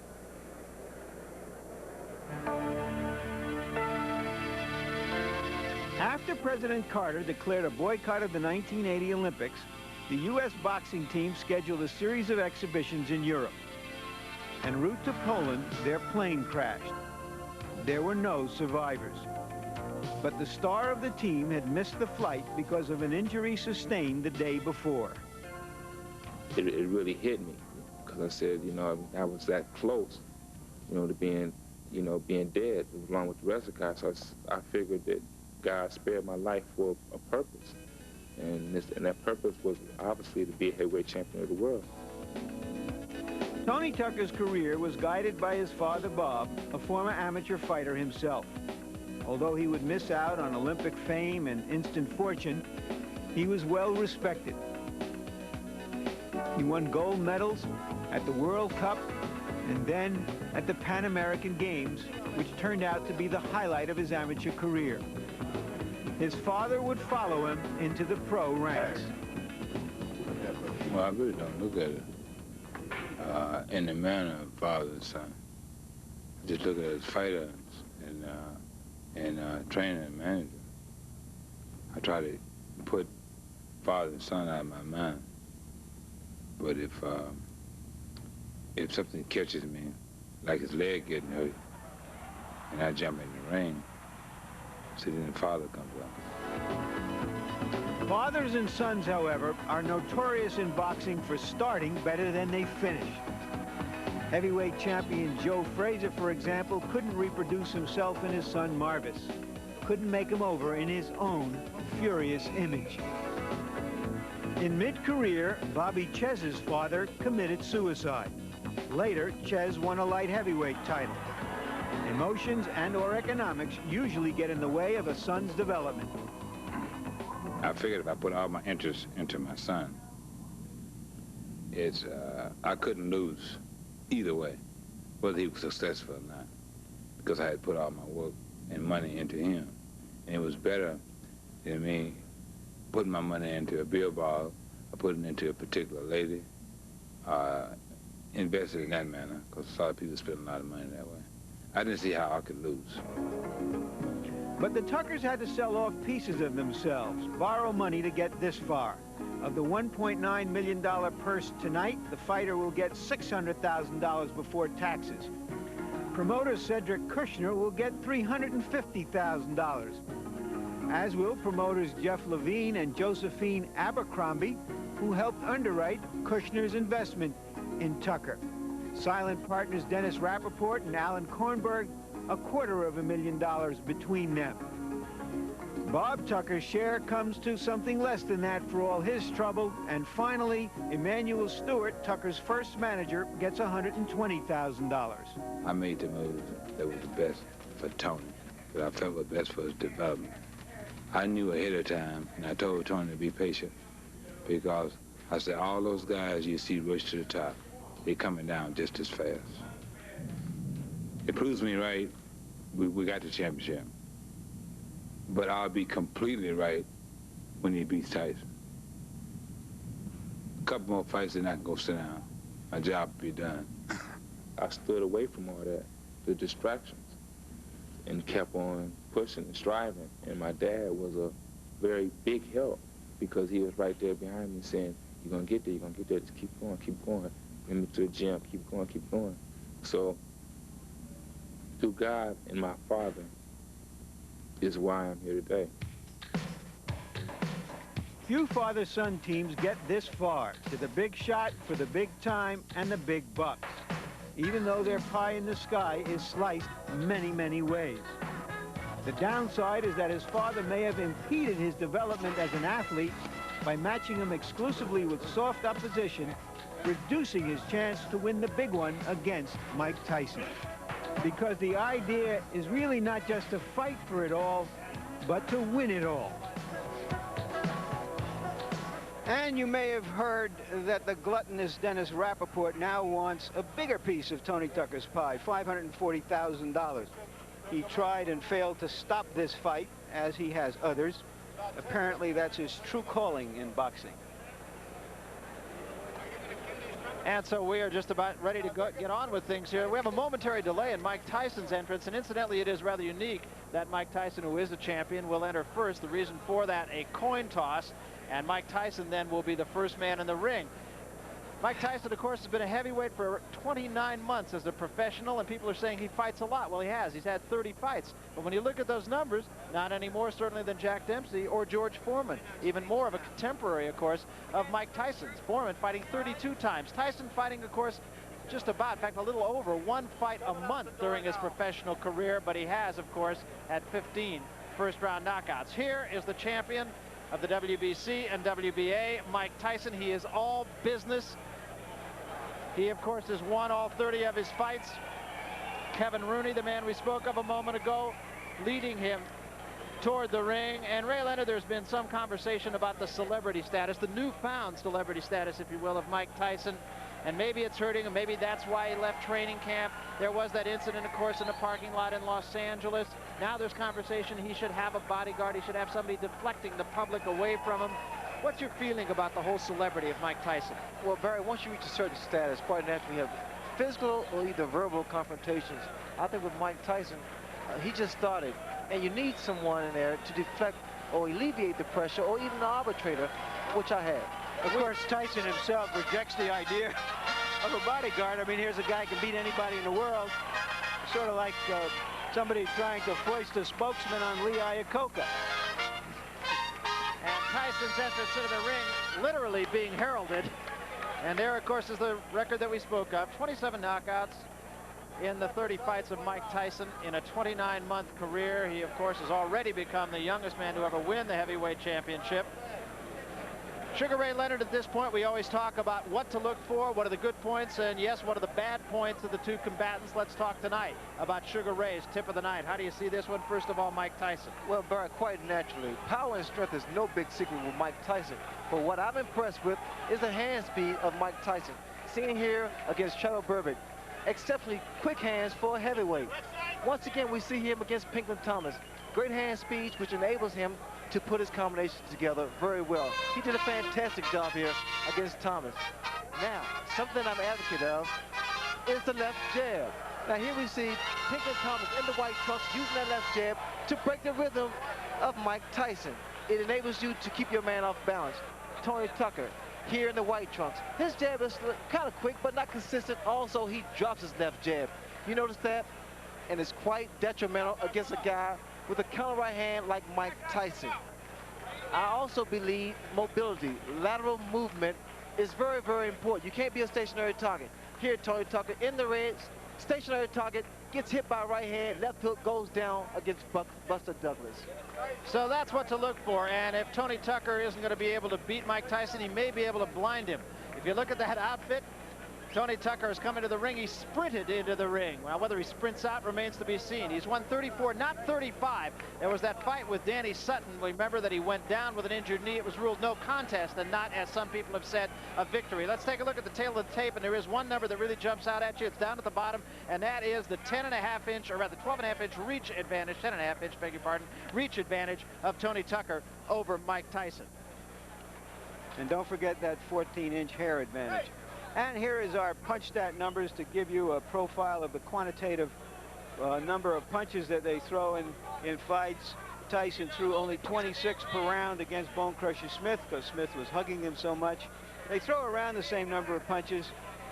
Tyson, of course, throws a lot harder punches, and that's shown in this graphic on jabs. He throws a few jabs. Tucker throws more. He's going to have to throw a lot more in this fight.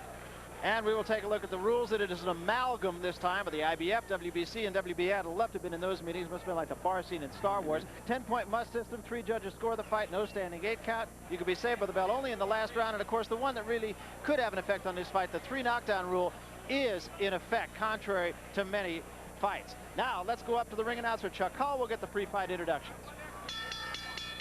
Good evening, ladies and gentlemen. Welcome to the Hilton Center of the Las Vegas Hilton Hotel, where tonight Don King Productions, in association with the Hilton Hotel, presents Glory Hallelujah, a unification of the heavyweight championship of the world. These bouts are sanctioned by the Nevada State Athletic Commission, Dwayne Ford, chairman, Harold Buck, executive director, with commissioners at ringside, Sig Rogich, Herb Santos, Freddie Little, and Sammy Macias. The sanctioning bodies and the representatives of those bodies at ringside, representing the WBC, its president, Jose Suleiman. Representing the WBA, its president, Gilberto Mendoza. And representing the IBF, its president, Bobby Lee. The officials assigned by the Nevada State Athletic Commission for the next bout of the evening. The judges are Julio Roldan of Venezuela, Phil Newman of New Jersey, and Bill Graham of Las Vegas. The timekeeper is Al Bisick. Counting at the nightdowns, Mike Lachella.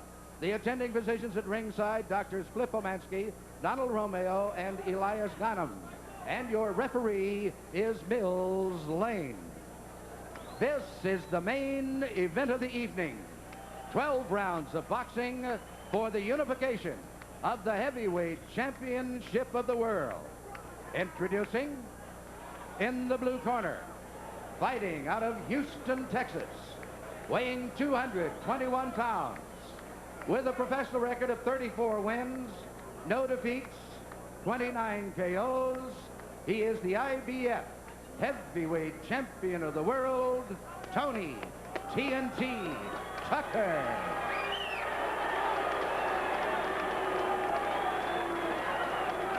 And in the red corner, from Catskills, New York, he too weighs 221 pounds. He is undefeated in his professional career, 30 wins, no defeats, with 27 KOs. He is the WBA and WBC heavyweight champion of the world, Iron Mike Tyson.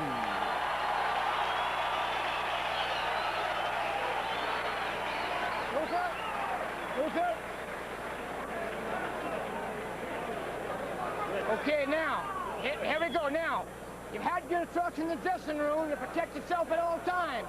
In the equation of Mr. Tucker is chief second. In the equation of Mr. Tyson, the chief second. Let's get it on. Come on. There's a line in the movie Full Metal Jacket. You can talk the talk. Can you walk the walk? It's time for Tony Tucker now to walk the walk. Or run the run, as it were.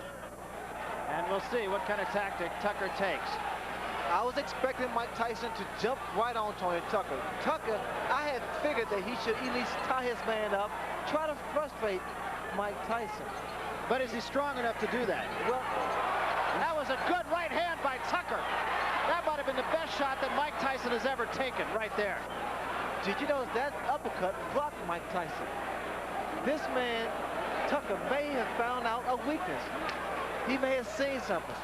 Technically speaking, no one gave Tucker a chance, but there are miracles here. The last time Tony Tucker lost a fight was in 1978. You know, a lot of times people say, well, what do you see in Mike Tyson? And we always felt that he was susceptible to take jabs, but I think what Tucker saw in Tyson was the uppercut. He was susceptible to the uppercut because of his style, the way he launches in. That was one of the few times I have ever seen Mike Tyson stopped by a punch.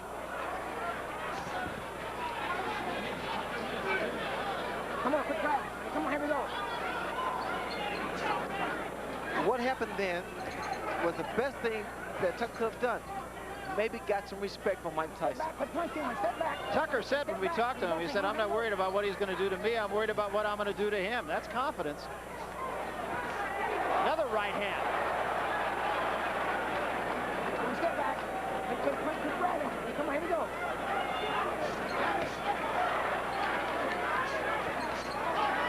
And another right hand by Tucker. Tucker seems willing to brawl with Mike Tyson early. Step back. Get him up, Tony. Come on. There was a left hand by Tyson.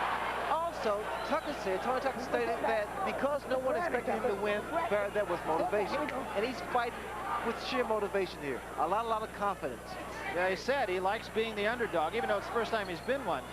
Probably since he was an amateur. You know what's happening? Every time Mike reaches in, Tony comes with the right hand, a counter right hand. We step back, quick punch. Step back, here we go. Another thing you have to say about Tucker is that he has fought to the level of his competition and just a little bit better, enough to win. Against James Broad, frankly, I didn't think he fought that well, but it was against James Broad. Against Douglas, he fought a little bit better. And now we'll see what he can do against certainly the best fighter he's fought so far. Step back, Mike. Step back, Tony. Step back, clean. We go clean. Here we go. Again, a right hand, but he took a right from Tyson. And another big right by Mike Tyson. Step back, step back, Mike. Step back. Did a very good first round for both men, and particularly for Tucker. There's a great left hand at the bell by Tyson.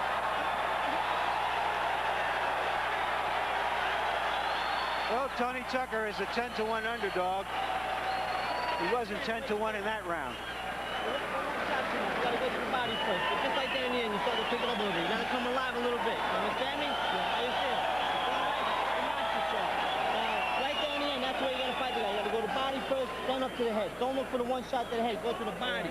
Body first. Now let's see the uppercut almost immediately after the bell. He follows a right with a left and rocks Tyson. The first time we've ever seen Tyson really rock back like that.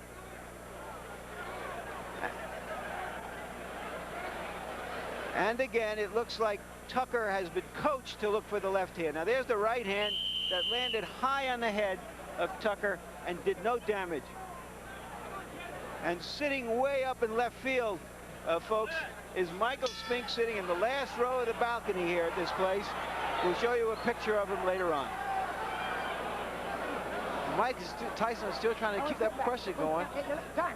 Come on, grab it. Kevin Rooney told him, go to the body, don't look for the one punch to the head.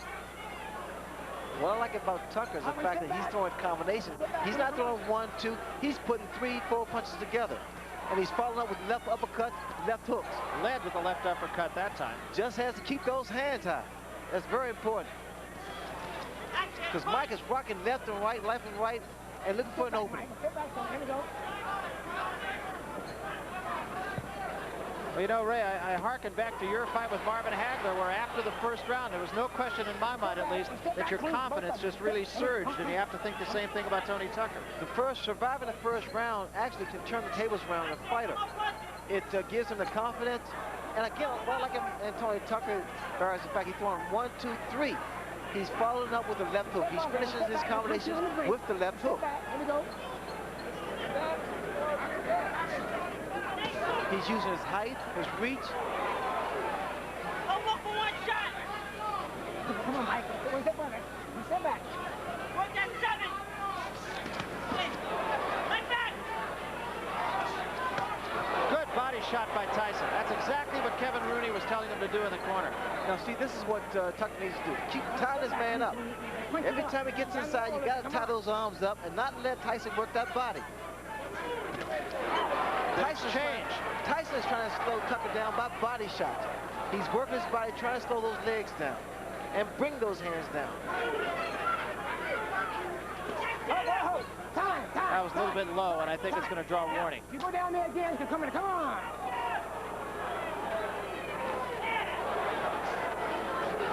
Tyson, 2 good jabs. Interestingly enough, Kevin Rooney had told us that when he tells Tyson to jab, he's not telling him to jab to box. He's telling him to jab to get inside. What I want you to look for, also when Tyson comes in, he puts both feet together, so it's easy to be knocked down. That was a good example. That uppercut is going to do the job over and over again. Almost hooked him with the left hand before bringing the uppercut underneath. He did hold him. That is a look of confidence in the face of Tony Tucker. He's tying his man up once again. Very smart thing to do. He really wants to frustrate Mike Tyson. There was a left hand by Tyson, but it did not appear to hurt Tucker.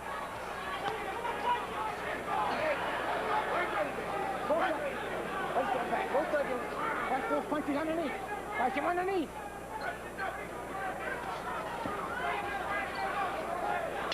Time. Well, Tucker wasn't given much chance, but of the 5 billion people on the planet, he's the only one who has a chance to beat Mike Tyson tonight, and right now he's taking advantage of it.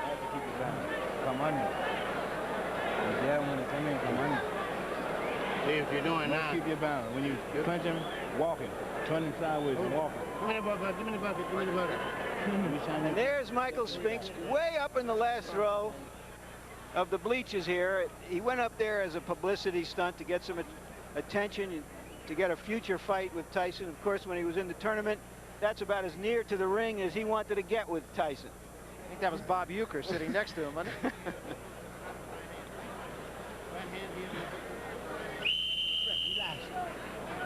You're making a miss real good. You got to come up punching right away.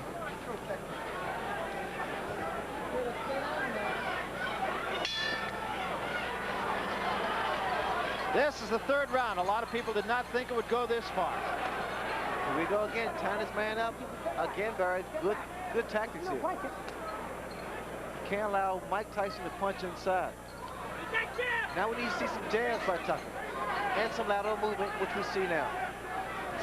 And catch up, try to catch Tyson coming in with his head. Time, step back. Mike, step back, time. And keep those punches up, don't go down there again. Come on. Mills Lane, very take charge as a referee. No nonsense guy. Tucker with another left hook to the head of Mike Tyson.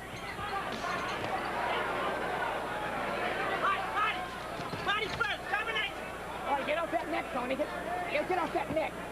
Quit grabbing. Get off that neck. Here we go. With a jab, combination. Tucker tied his man up and got out of the corner. There was a good right hand again by Tucker. In close, catching Tyson on the way in. He's finished with the left hook, Barry. Let's get a quick punch here. Let's step back. Open, good punching. Here we go. What's allowing Tony Tucker to get that hook and that uppercut in? What's happening is the lateral movement that Tucker has, his jab. He's catching Mike as Mike's coming in with his head. The uppercut has been doing a tremendous and very effective job here. And Tony Tucker is doubling up his punches better than I've ever seen him do. Good grab. Here we go. There was a good left hand, and that staggered Tony Tucker. Again, he's tying his man up. It doesn't seem like much. It doesn't seem effective for Tucker to be tying up. Come on. And he's getting warning from Mills Lane. But the fact of the matter is, frustration is what it caused. It creates frustration in the fight. Watch out. You got 2 hands are free, Mike. Okay. 2 hands are free. All right, now you're tied in. Here we go. One step back. 7.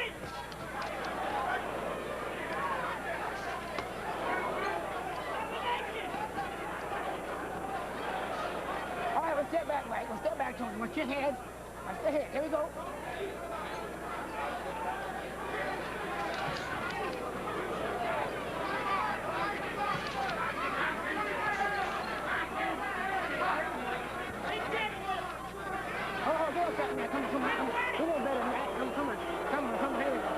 Crowd booing the tactics of Tony Tucker, but I'm not sure. You don't disagree with those I don't tactics. disagree at all because Tony's been tying his man up. There was a good right hand by Tucker again. But they're uppercuts, Barry. You notice they're uppercuts. Again, he's tying his man up. Frustration should show the face of Mike Tyson.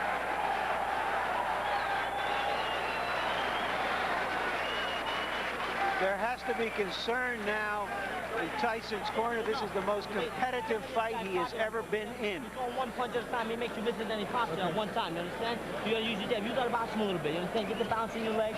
7-7 combination. You gotta combinate. You gotta throw the combination. You're just looking for one shot. You understand me? There you see Tucker backing up, catching Tyson on the way in with his long arms. And there, an uppercut. He's fighting a perfect fight. And I'm going to show you my scorecard here in a moment. So far, I have Tucker winning 2 rounds, Tyson winning 1, Tucker ahead by a point. This is, of course, about as unofficial as you can get a scorecard. Our unofficial official judge, Harold Letterman, is not with us tonight. He will be back with us in future fights. We start the 4th round. And in Tyson's corner, they told him to box more. Just get your legs under you. Well, in the corner of Mike Tyson, Kevin Rowan said, we need to see combinations, not look for one punch. And that's where normally Tyson's able to dominate his opponent because he throws a barrage of punches. Not one punch, because one punch normally is not going to do it. Interestingly enough, it is Tony Tucker who really is dictating the tempo of the fight, not Mike Tyson. I've never seen that before. You see the intensity in Tony Tucker. There was a big left hand by Tyson, and that was the one big punch. And another one. You see, this is what Tyson wanted. He wanted Tucker to stand there and exchange punch for punch. In this case, normally, Tyson comes out on top. Get him up, Tucker, come on. All right, one step back. All right, Tony, if you go down there again, I'm going to penalize you. I think what the Tyson corner is looking for is whether or not Tucker can withstand this type of pressure. Get him up, Mike, come on. Mills Lane once more giving a warning, the second one to Tony Tucker. Come here. And now he's going to talk to him. Now, both sides are going downstairs to fight you. Watch out, punches. Come on.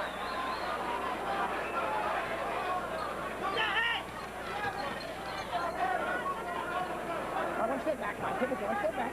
Get back. Here we go.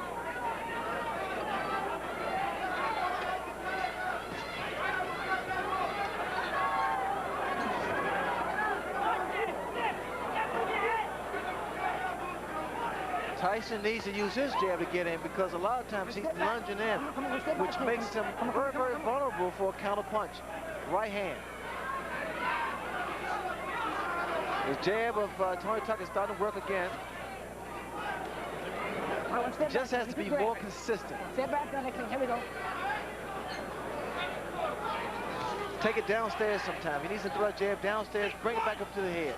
There's a right hand again by Tyson, but Tucker appears unhurt again. Definitely has his legs back under him after being hurt earlier in this round.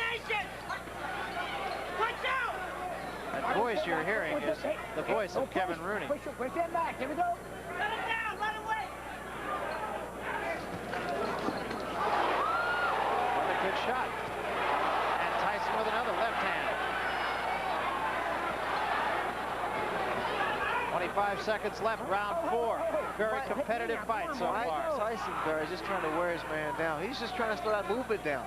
That movement seems to be affecting Mike's punches because he's not able to get his punches in there.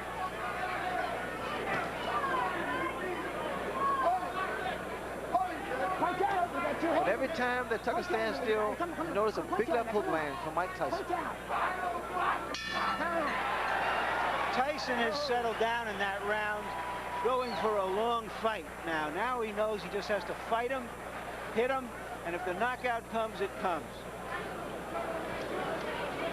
You got a spit bucket? Put your head back. Put your head back like that. Open up. Look, two good, real good right hands. Two real good right hands to the body there. He came back with a left hook once. You gotta concentrate more on that. You still got to jab with this guy. What you gotta do is jab with him. You understand me? Don't let him bounce on that. Get back to your jab. Just glide. And then commit yourself to make it move. Okay. Gotta keep that jab on him. Up and down. Tyson is working closer into Tucker. There you saw that he followed a right to the body. That wasn't effective, Ray. But then he had him there for the left that he did throw right behind it. But Tyson's starting to double his punch up a little bit more. He's starting to put his combinations together a lot more than in the earlier round. And in doing so, he should be able to land on the chin of Tony Tucker. You know, something that could become a factor that you never thought would have is the fact that this, only a day ago, was a 15-round fight, and it has now been made a 12-round fight. And originally, you'd have thought that's sort of like making War and Peace from 1,200 pages to 1,000. Moot point, but it's becoming something that could be a factor. Well, the factor is that Tony Tucker has initiated respect. He stood his ground. He rocked Mike Tyson the first round with a beautiful uppercut. So there's mutual respect here. Good hand speed by Tony Tucker. I just don't like when he stands there and exchange punches. Tucker's corner telling him to wait for Tyson to make his move and then do your thing. Tyson got the better of that exchange.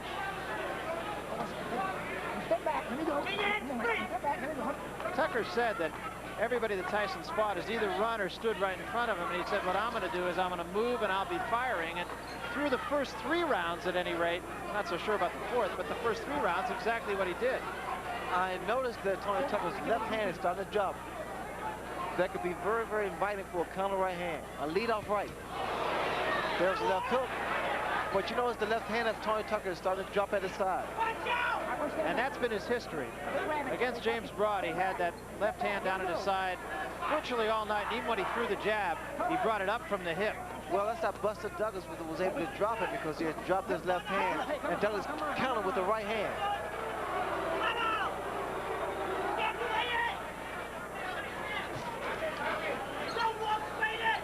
I'm surprised there's not a lot of head movement from Mike Tyson. He's just walking directly in front of Tony Tucker. And that's why Tony's able to get those punches off. He should be giving a little more head movement. Left, right, left, right. Be less of a target.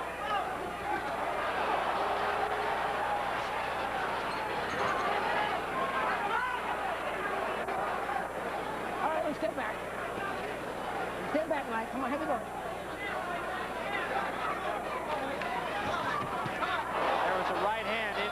By Tyson. That was a right hand, Barry, but you know the problem that Tyson is making, it's one punch. We have to see more combinations if you want to get Tucker and get him out of there. I think Tucker, on the other hand, is fighting a superb job. He's doing a superb job.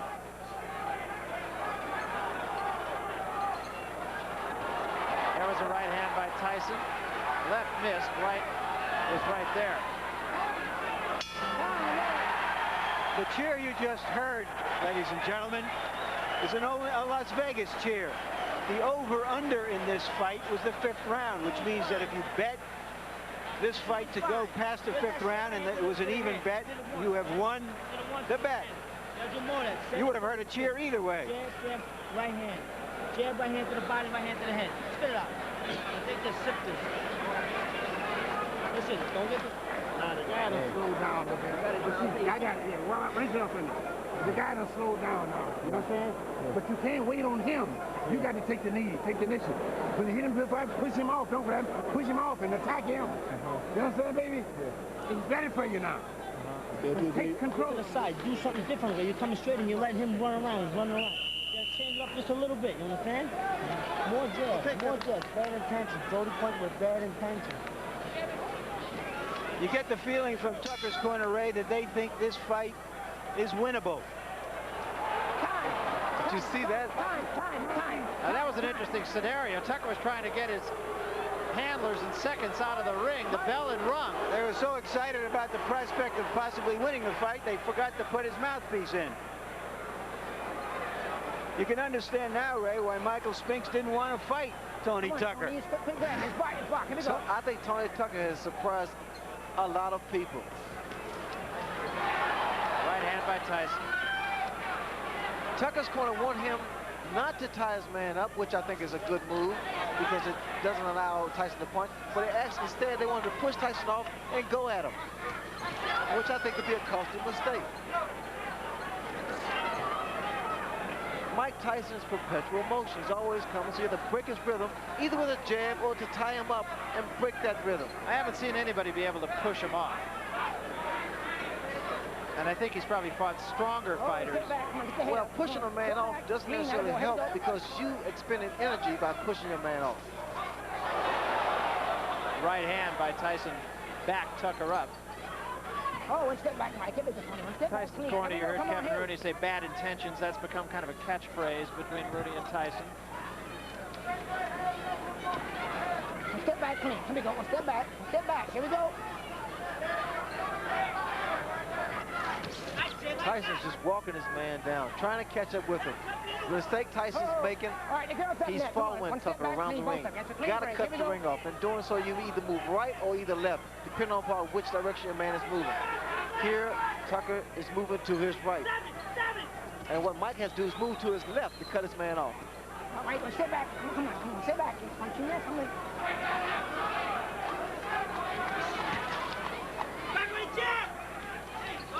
The fact that Tucker has his height advantage, reach advantage, and a good boxer, and I tell you, he impressed me with his foot move because I didn't expect that much from him.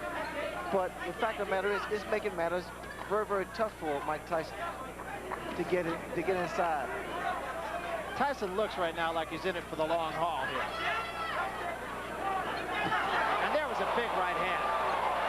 Tucker says, no, I'm not hurt. I've always found that to mean I'm hurt. That right hand landed because, again, the habit that Tucker makes is dropping his left hand at his side.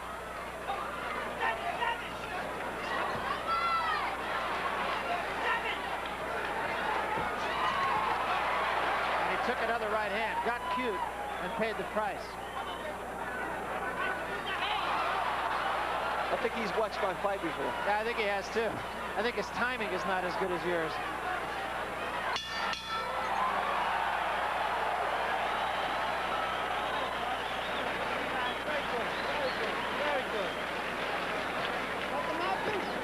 Very good.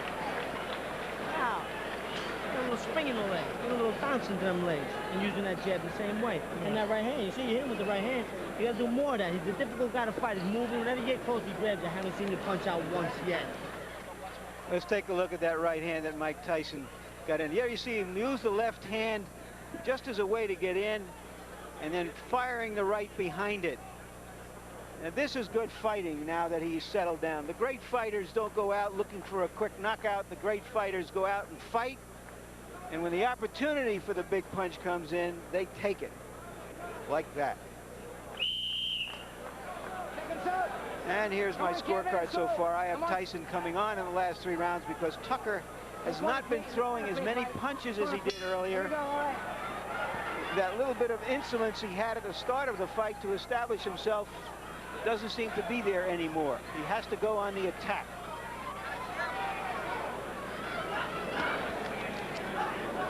See, Mike is not able to get set. He's not able to set his punches up to land on Tucker. There he got a warning from Mills Lane for punching while he was breaking. But again, you notice the movement of Tucker's really throwing Tyson off, not allowing him to get inside and be effective. Tyson's jab in the last 3 rounds has been effective in allowing him to get inside on Tony Tucker. It's not a jab like Tucker's. Tucker predominantly a boxer. Tyson, of course, a banger. But his jab does allow him to work in. All right, one step back. Come on, one step back, Mike. One step back, Tony. Here we go. Come on.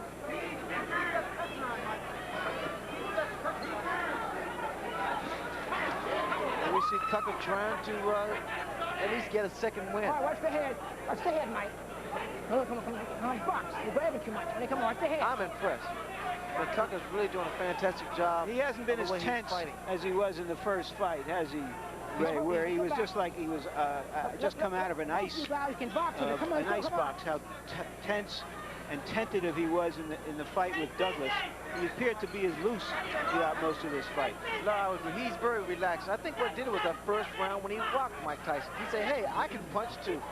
Well, in fact, in that first fight, he got a cramp in his left arm in the first round. A knot actually formed. It was with him the whole fight. And he feels it was just from tenseness. Also, I think in the back of Tucker's head is the fact that the more rounds he go, the more credibility that he has, because he wants to prove that he is indeed a great fighter. You know, another thing that I feel we should at least point out here is there was a rumor in Las Vegas boxing circles the last couple of days that... If you go down there one more time, it's going to cost you a point. Once more warning from Mills Lane. 3rd time, he said the next time it's going to cost you a point. But there was a rumor about Tyson's, or rather Tucker's right hand, that he had injured his right hand, and that's why he backed off training for the last few days. That was 3 consecutive left hooks thrown by Tony Tucker. You don't see that from a big man. Not in a heavyweight. They don't throw those kind of punches.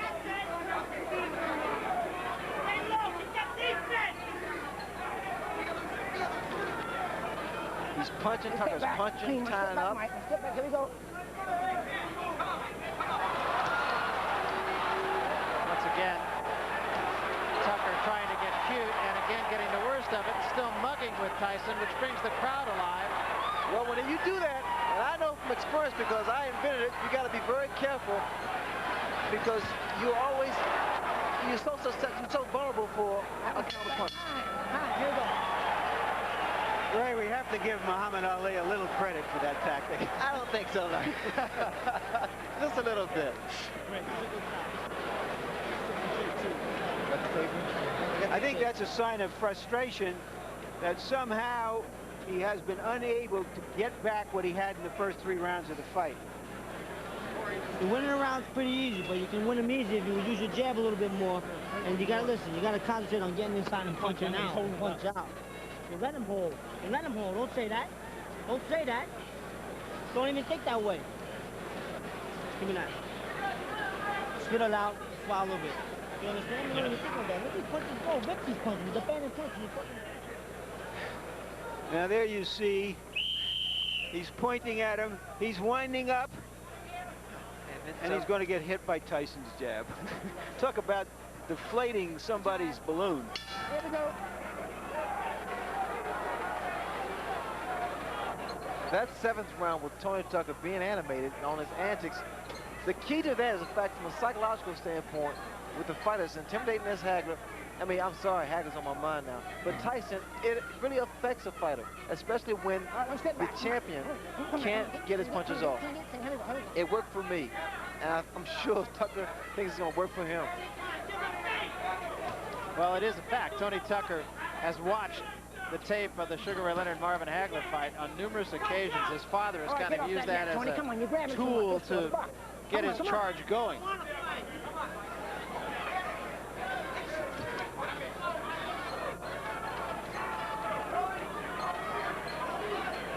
Unfortunately, it was only half half-worked. But if you analyze it, though, Barry, actually he's doing what I did to Hagley. He's punch a little bit, he ties the man up, and get back on his bicycle. Yeah, but you did that and made the punch count, and he did that and got hit. Well, the key is doing what you have to do and getting away from him, not being stationary.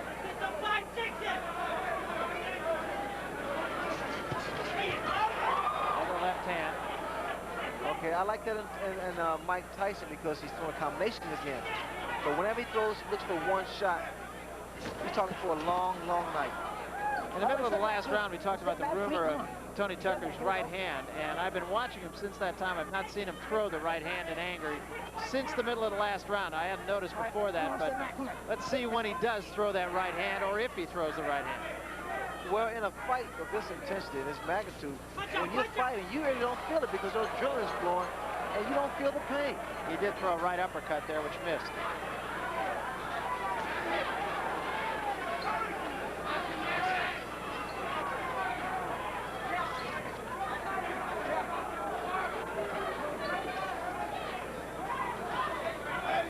I want to step back. On the punch, you want to step back. Tucker once again tying up Mike Tyson, not allowing him to punch. Time, give me time. Tape on the glove of Mike Tyson. They'll cut it off. Momentary timeout. That can make the world of a difference. Those few seconds of getting a breather can make the world of a difference. All right, cut it. It doesn't seem like much, but right here, Tucker's being cooled off by his father with the ice pack on his neck. In the corner. Ready? All right, here we go. This is the 8th round. We're scheduled for 12. Mike Tyson seems to have gained control of the fight.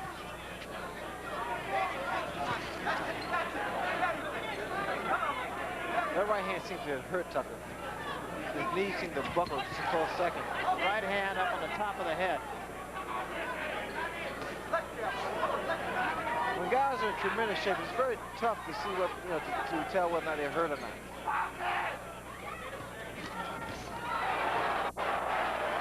That was a right hand by Tucker, so. Oh, one step back. Come on, and let him go, Tony. Let him go, Mike. One step back. Here we go. Time.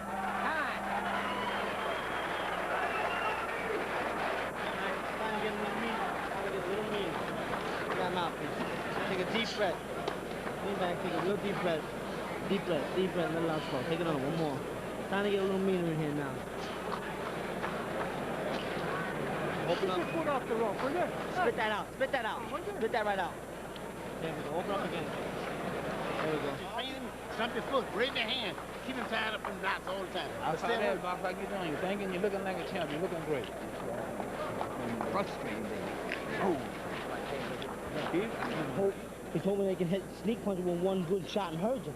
Now, you got to move your head a little bit more. You're not moving enough. Move your head, come in and get in there and punch out. You're not punching out at all. You put your arm right around. You got to punch out. You got to think about that. You got to get a little minute. Time to get But 2, 3 punches. The question for an athlete like Mike Tyson isn't whether he's going to win, but how he wins. It's like a Sebastian Coe, not whether he's going to win the mile race, but what his time is. So what we're going to watch from now on is really, can he break down Tucker? Can he get him hurt? Can he stop him? Can he end in style?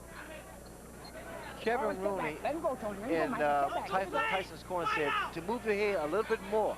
You need to see more head movement. That graphic a minute ago saying 15 rounds, as we mentioned. We are, of course, as of yesterday, going 12, not 15.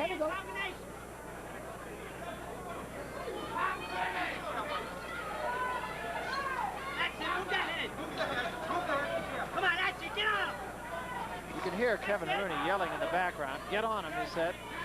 Wanted Tyson to move his head. That's something, Ray, you pointed out about 5 rounds ago. Yes, you have to move that head in order to get inside and not be so stationary, because what's happening as Tyson bores in the uppercuts, he's very susceptible to the uppercuts. There's a right hand by Tucker that backed Tyson off. Get him up, both of you. Come on.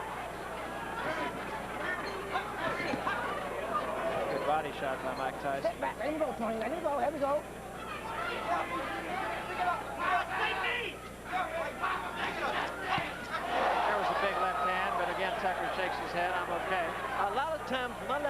Tyson is landing, because that's the direction that Tony Tucker is moving, it takes away the power of it. Takes off the leverage. Let him go, Tony. Let him go. Step back. Here we go.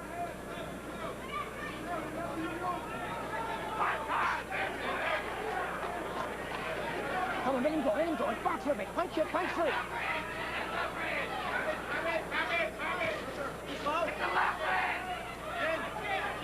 Get to the side! Jamie, get to the side! Right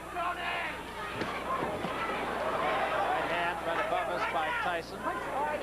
What Tucker can be doing as he's moving to his right or left, what you do, you stop, and then you throw your punches. Then get back on your bicycle. Let him go. Let him go. Let him go. All right, let him go. Go over here. Go over here. Now look. I don't want to have to penalize you. Let's keep punching some, okay? Come on. Come on. Come on. Bill's Lane saying, I don't want to have to penalize you. Let's do some punching. Tyson getting off quicker with his jab now. It's a good, short, strong, fast left jab of Mike Tyson. All right, watch the Mike, come on. Watch the head. Come on, come on, come on.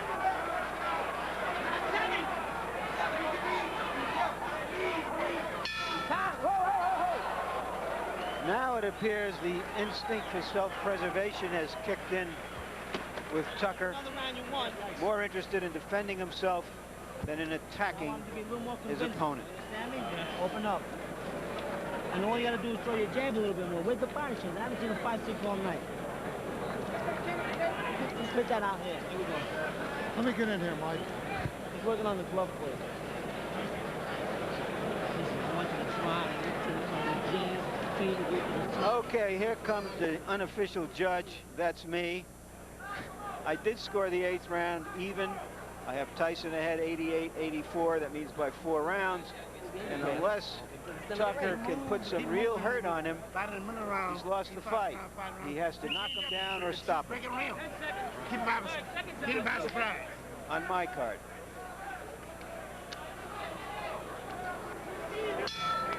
You pretty much agree with that judgment of Larry Merchant, right? I think it's a little closer than that.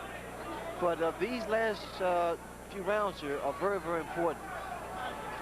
Again, we talk about judges' criteria, how he's scoring the fight, whether or not he's scoring the most effective punches or the percentage of punches that are landed. Well, if in fact ring generalship is a key factor in judging a fight, I really do believe that since about the 5th round, Mike Tyson has been in charge of the fight. He has been the aggressor. Mike has not been able to land the kind of punches we've seen in the past. And the reason for that is because of the way that Tony Tucker is approaching and has approached his fight. All right. Okay, let him go. One step back, clean. Attaboy. One attaboy. Here we go.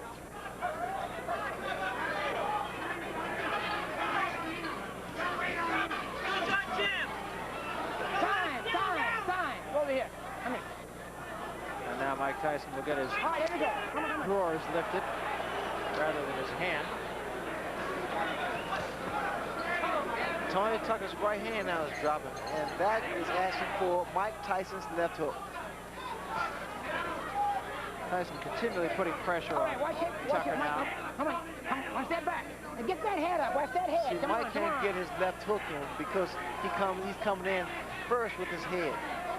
He needs to throw a little short jab, then step. Like that. Throw a jab, then step in. Get close. Now come. There it was. That's what you have to do. That's what he has to do, rather. This jab will get him closer to the taller man, Tucker, and then he can throw his punches. Once again, bro, you see what's happening here. Then he gets in. Now he's starting to cut the ring off. Now he's not following Tucker. Now he's inside again. The jab, once again, is effective.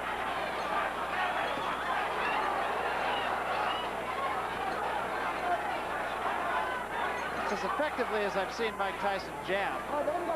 His jab is awesome. He gets it in, but he has to use it more and work his way in. And remember, it's a different kind of jab. It is a jab that is designed to get him inside to be able to throw the left hand. The left hook, that is. Not a jab that you use just to keep a man off of you.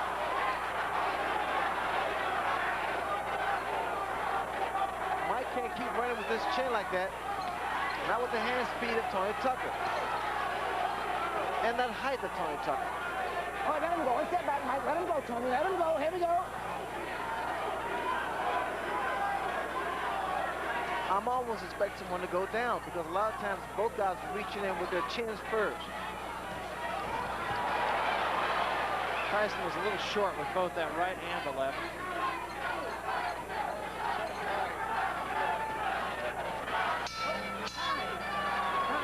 Watch that head, Mike, okay? If this fight were a conversation, Tucker starts it off with a few feeble words, and Tyson finishes off each exchange with an exclamation point, starting to really dominate the action now. You got to throw combinations. I want to see 5-punch combinations. You're throwing 1 punch at a time. 1 punch at a time. Now we see that in that round, Mike Tyson threw 22 jabs and landed 16. And earlier when we showed you our punch stat before the fight, showed that he had been throwing roughly 10 jabs and landing half or less of them. So he's picked up using his jab. He's settled down and he's just fighting. He's not winging punches, not getting caught in as many clinches as we've seen him before. You got 2 rounds to go. You got 2 rounds to go. You're in good shape. Now get out there and fight this guy for the full 3 minutes. Punch, baby. All right, try to get off first, and then you're ready to grab hold. I'm ready to go. Mouthpiece. Tucker needs to do something dramatic. Will he try? He looked a little bit like a tired fighter, just looking at him in his corner between those rounds. Oh, because he's never fought at this pace. But this is when you reach down, bro. This is when you show that you really, really want to win. This is when your body aches, your legs cramp, but you got to push it. You got to push it to the limit. And in Tyson's corner, they told him he got 2 rounds left. Fight for the full 3 minutes. Your arms ache. They start to drop. You know you have to bring them up because you know somebody can throw a counter right hand or left hook. And again, a timeout. This time it is the tape on the glove of Tony Tucker that comes loose.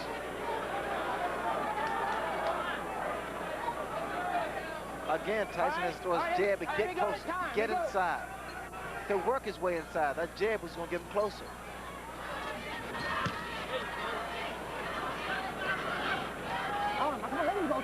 Tucker holding a little bit more early here in the 11th round. There's frustration in Mike's face.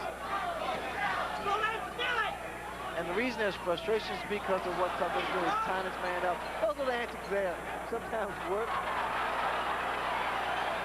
You get what you do, you reverse the crowd's approval.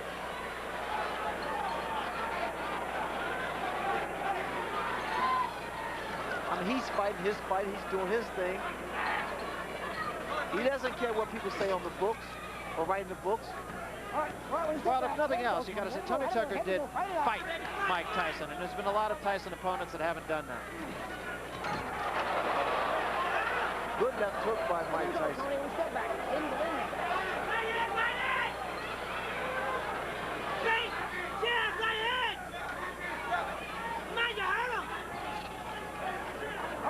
Again, the voice you're hearing in the background is the voice of Kevin Rooney, Mike Tyson's trainer, who's saying, come on, you hurt him.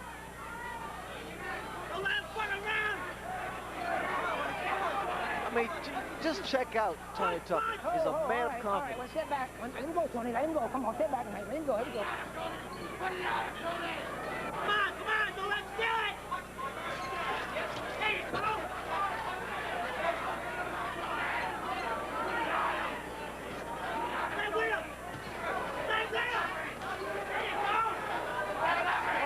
Let him go, Tony. Let him go. Come on, let him go. Let him go. Here we go. Come on.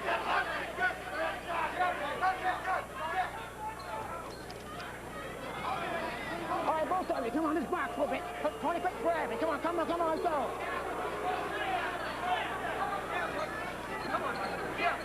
You know what happened? The crowd somewhat is booing. Some of them are booing. And while they're booing, it's because they expected the inevitable. And it didn't happen for him. Tucker's fighting a great fight.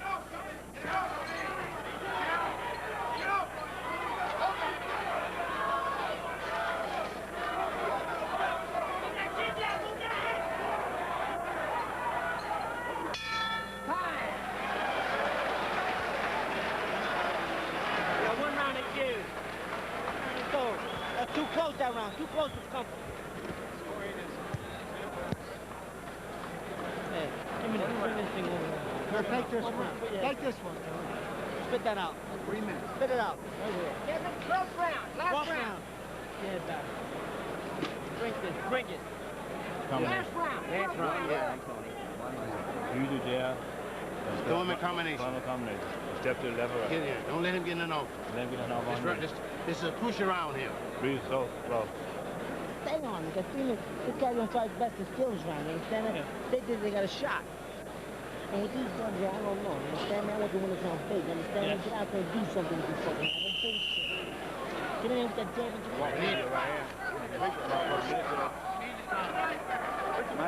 Mike Tyson is 1 round away from becoming the unified heavyweight champion at the age of 21. But interestingly, this obviously won't be a dramatic victory unless he does something dramatic here, but it has been a good workmanlike job. An effective victory. It was interesting to hear Kevin Rooney in the corner saying, with these judges, you never know. You got to go out there and win this round big. So Rooney just being a realist.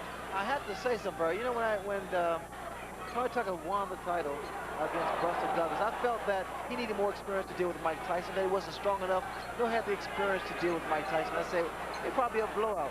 But he said, so what with these so-called experts? I'm going to show you. And this is what he did tonight. And he has. Even if he loses the fight, he's probably made more friends than he has in the 34 wins that he's had. Friends and believers. Now, you have to take your head off to the guy. I mean, he's in there with a monster in Mike Tyson. Who has fought a good fight tonight. Yes, he has. I mean, Mike Tyson has done the best job he could possibly do against a guy as mobile, hand speed, height, and reach advantage. And a guy who wasn't in there just to survive either. Step back. Come on, let him go. Come on.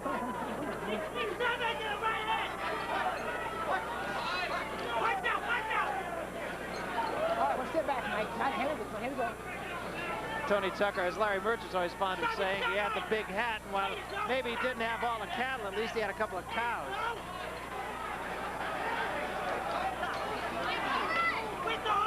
A right hand just barely grazed the chin of Tony Tucker.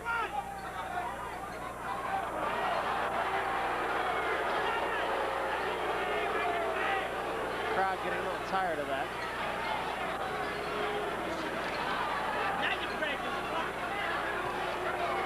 Tucker seems to be fighting the kind of fight that he thinks he's winning.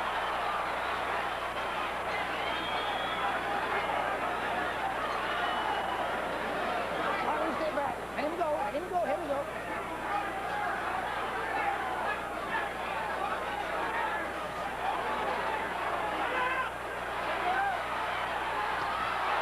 There was a big left hand. Tucker says, no, I'm all right.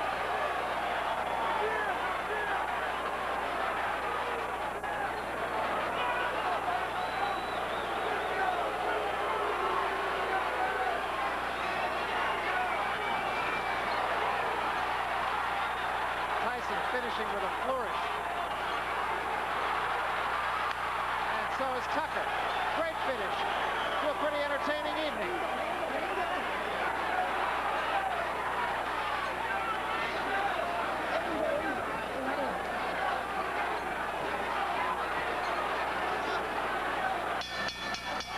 It's over.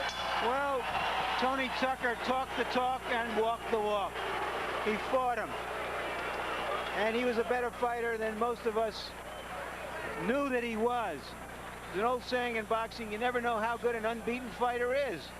And an unbeaten fighter is hard to beat because he doesn't know that he can be beat. And that's how Tucker fought tonight.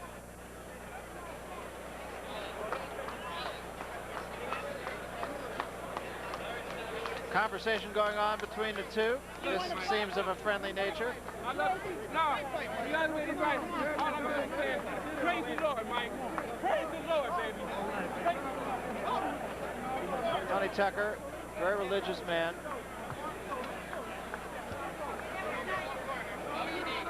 And we await the decision, and we have seen some And here's my card, which we'll put up in a moment. I have Tyson winning clearly. In terms of rounds, it comes out 8-3-1. The impressive thing to me is that Tyson was really rocked in the first round. He took the punch, he gathered himself, and after a few rounds of uncertainty, just went after it as a fight and let it happen. So if you had to capsulize the kind of fight, Larry, that Mike Tyson fought tonight, what would you say? If you had to capsulize, we had a problem with Larry's headset, I should say. If you had to capsulize the kind of fight that Mike Tyson fought tonight, what would you say? Workmanlike, a good solid job against a guy who was there and didn't let him land a lot of big punches. I think for a guy who fought him back, he fought him back in a way that didn't expose himself to a lot of big punches, which everybody else has gotten from Tyson. And Tyson is not a one-punch puncher. He's a cumulative puncher. All right, we'll get the official decision now as we go up to the ring announcer, Chuck Hull. Chuck? Ladies and gentlemen, here is the decision of the judges. We have a unanimous decision. Judge Phil Newman scores 119-111. Judge Julio Roldan scores 118-113. And Judge Bill Graham scores 116-112 for the winner by unanimous decision and undisputed heavyweight champion of the world, Iron Mike Tyson. So Mike Tyson, not surprisingly, the unanimous decision winner over Tony Tucker. Tony Tucker said when we talked to him the other day, he always referred to himself as the invisible champion. He'd say, I'd have a fight, and a couple of days later, somebody he'd run into would say, are you still fighting? I don't think he's going to have to answer that question anymore. In a losing effort, as we said, he probably won more fans than he's had in the 34 fights previous. Right now, let's get up to Larry Merchant, who is with Mike Tyson. Larry? Okay, Mike, undisputed heavyweight champion. Are you happy with the way you fought tonight? Not really, because I was trying my best to punch inside, but it just wasn't together today, and he was very intimidating. It was very tough. Was he a better fighter than you thought? It was very hard to tell because he did a great deal of holding. He threw very fast punches. It was true. And he really rocked you in the first round. Yes, he did. He was a very hard puncher. How did you gather yourself together after that punch? What did that punch mean? After it hit me, it was history. It went away. Did it in any way intimidate you in the sense that give you respect for him, that No, he might hurt you? Not at all. Not at all. It seemed that after several rounds, that you decided to stand down and not try to wing a lot of punches and just fight him and let happen what was going to happen. Well, in the I was fight. thinking that because he was very intimidated, and he was freezing every once in a while, and I was thinking I would get him with a good right hand. All right, we want to take a look at that punch in the first round, and I'd like you to describe it and just what happened, because as you can see, I did a bad mistake, like Donna Curry did, come right up in the middle after I went down, instead of going to the side, and then he threw a punch, and I was careless and got hit. it seemed that he had came out into this fight with the strategy of trying to come underneath you as you came in. Well, after he did the first time, there was no way he was going to give me the same mistake again. What are your plans now? Everybody wants to know, are you going to fight Michael Spinks? Well, I don't know, really. You have to talk to Jim Jacobs right here. He handles all Well, this. what are your thoughts about fighting Michael Spinks yourself, whether it's next time or 2 years from now? I fight whoever my manager wants me to fight. You know, I'm just a fighter. I do what he told me to do.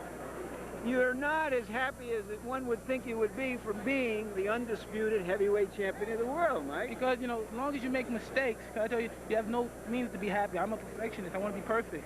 And I was trying to use my jab more, and I was just a little confused because he was holding a lot, but I stopped being frustrated, and I just continued jabbing most of the round. Let's take a look at what happened in the last round when he came out in some desperation and started to throw big punches again.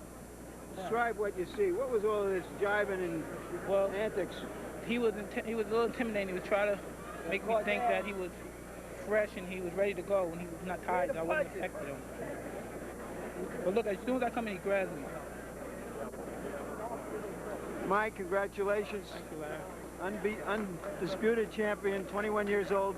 Do you feel now that you're the undisputed champion, that really is more meaningful than the other championships in terms of history? I knew I was youngest heavyweight champion when I beat Bergen. Thank you very much. Okay, Mike, thank you. And back to you, Barry and Ray.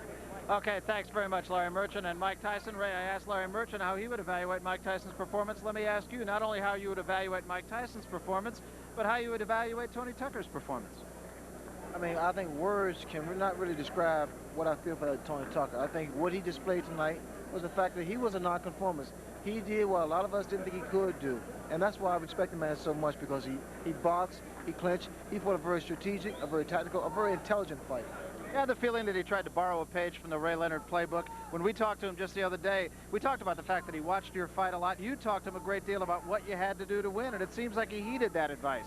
You know, and I saw that in the makings as the rounds were progress, because I was saying the key to winning is the frustration, to tie your man up, to break his rhythm and throw your punches and win that round at the end of each one. Let's take a look then at some of the final numbers from our punch stat statistics. And there they are. Tyson throwing 412 punches. Ironically, it was Tony Tucker who threw 452, but Tyson's punches were more effective. And I think probably the most important thing about this is that Mike Tyson actually out-jabbed Tony Tucker, particularly so over the final few rounds. Now, Tucker, of course, came into this fight with a reputation as the boxer and Tyson as the puncher, but it was Tyson who did the jabbing and did so effectively enough to get inside and win a unanimous decision. Let's get back to the center of the ring now and Larry Merchant. Larry?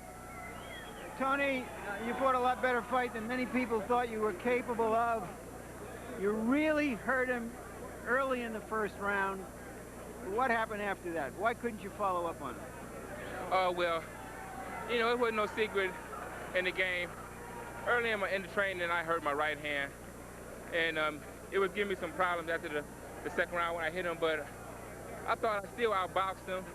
I was moving good. Mike Tyson is a young kid. He's what everybody, you know, everybody came here expecting him to win. The odds was, you know, in his favor. You know, if it was a close fight, I figured they was gonna give it to him anyway, you know, but I still thought I beat him. But that's okay. You know, the world knows Tony Tucker is here, I'm for real.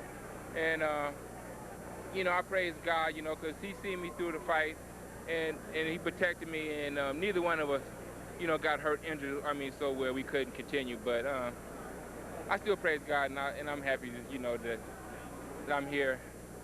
But, you know. You were here. You made us notice you. Thank you, Tony. Yeah. And now, a few words to sum up. I'd have to say that at this moment, the heavyweight division is probably in better shape than it's been in some time. We have a unified champion, and we have a challenger that everybody wants to see against that unified champion, Michael Spinks. When will a Michael Spinks and Mike Tyson fight come off? Well, I wouldn't want to hold my breath. If Michael Spinks could make a business decision not to fight Tyson in this tournament, or not to fight Tucker for his share of the championship, then I suppose Mike Tyson can make a business decision on when he, as the undisputed champion, wants to fight this man. There are a number of reasons why the fight won't be held right away. One of them obviously is there's a lot of bad blood between the camps because there was a contract that the Tyson camp feels wasn't honored. Secondly, they feel they can remain active and make a lot of money, the Tyson people. And who can Spinks fight? And where can he make a lot of money? And if their man is active and the other guy is not active, that's all to their good. And finally, third, the longer we wait, the bigger the buildup will be toward an eventual fight between the undisputed champion and the undisputed challenger, as it were. And now I'd like to make a personal note here. In the early 30s, a real fight fan was courting a beautiful young lady, and part of the courtship ritual was to take her to the fight every single week. And 50 years ago tonight, they were married, and after that marriage, she never went to another fight again, which just shows to go you about how the prize fight business is, the subterfuges people will go through to get to the top. I had to be at this party. I'm glad I was at this party, although I would rather have been at their golden wedding anniversary party in Hartford, Connecticut. I want to send my love and congratulations to my in-laws, Jerry and Irving Stitt. Now back to you, Barry and Ray.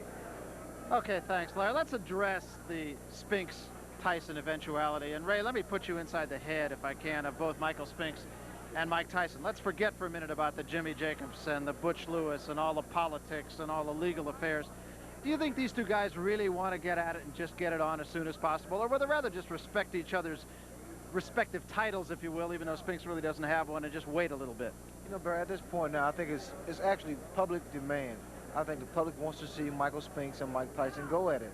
It's that inevitable confrontation where it's that two good fighters, two great fighters, about to match. I think it's like two meteors about to collide. It happened with Hearns and I, Roberto Duran and I, and Marvin Hagler and I. So it's got to happen. It should happen. Sooner or later, but in this case it appears it's going to be later. You know, the one question that I have about this fight, and I really wonder what would have happened with Mike Tyson if he'd have fought Tony Tucker, let's say 6 or 7 fights ago. Might have been very, very different. Well, we want to remind you to stay tuned immediately following HBO's World Championship Boxing. We're going to have a most interesting movie for you, but we'll tell you about training camps and that they are open for business in the National Football League. And what that means is, of course, that we're gearing up for Inside the NFL with hosts Len Dawson and Nick Buonaconti. It premieres each Thursday, beginning with the kickoff of the regular season in September, right through Super Bowl 22. So for Larry Merchant and Sugar Ray Leonard, I'm Barry Tompkins saying so long from Las Vegas, Nevada.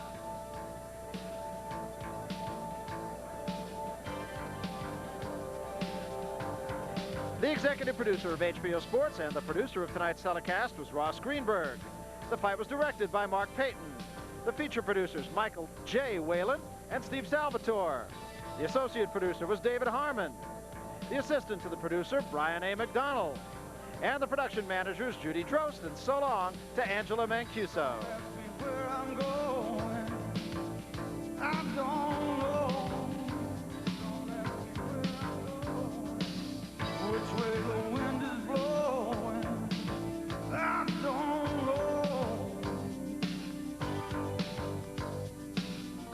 We've been over this again and again. Talking about it only drives me insane. Think I'd rather take a walk in the rain. I know I can't keep running. I know you've taken about enough. I know I can't keep running. I know you don't want someone running in and out of your life.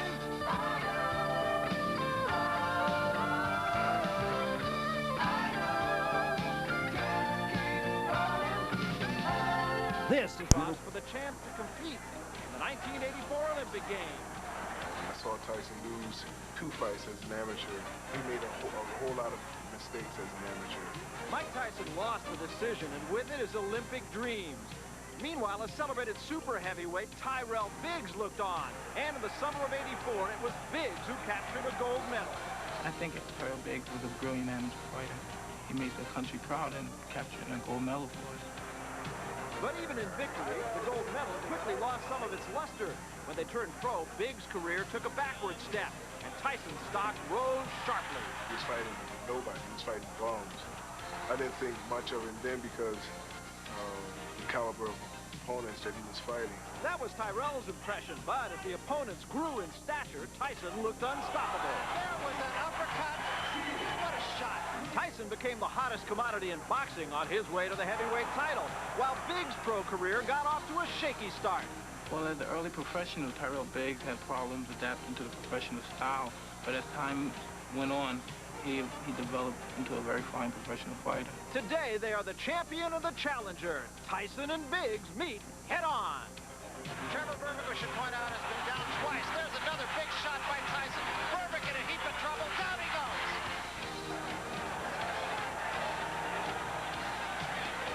And there was a short right hand. And a right hand behind it. Thomas in trouble again. And now Tyson moves in for the kill. 2 uppercuts to the left hand. Thomas trying to hold on. Serious trouble. And down he goes.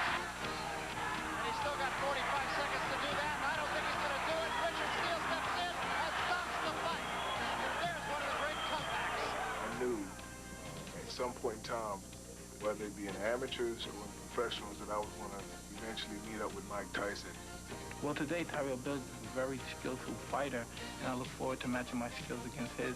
Tonight, the journey ends in Atlantic City as the Trump Plaza plays host to the undisputed heavyweight championship.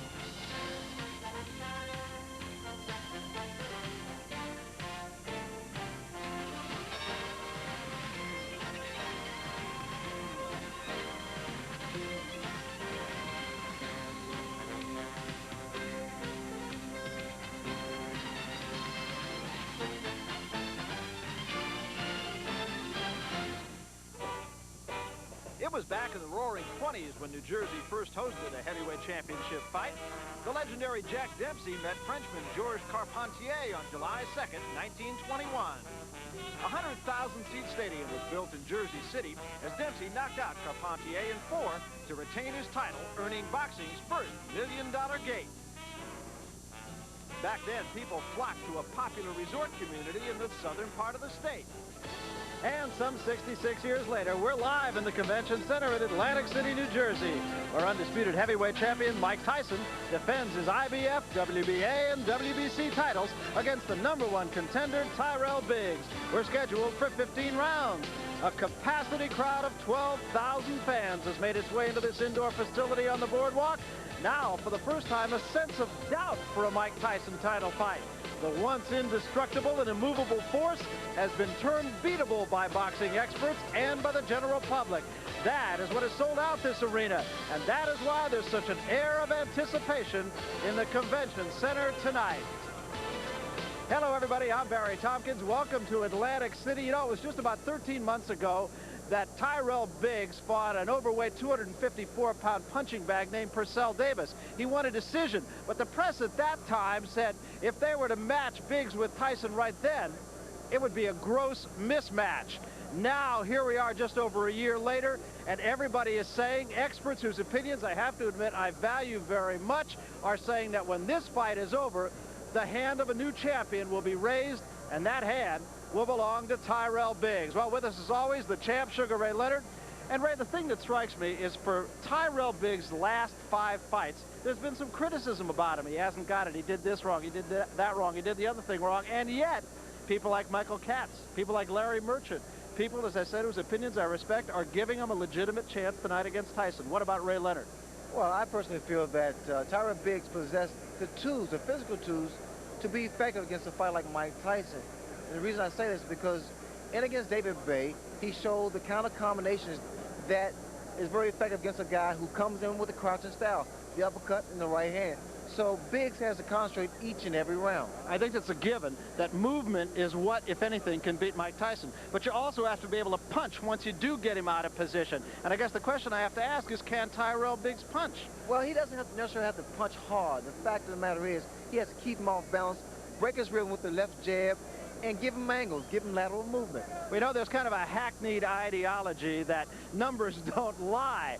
The taller man and the bigger man is almost always going to beat the smaller man and the shorter man.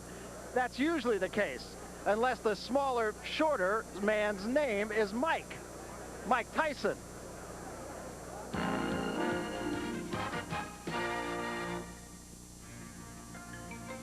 Most competition is governed by feet and inches, from goal line to baseline, from foul line to finish line.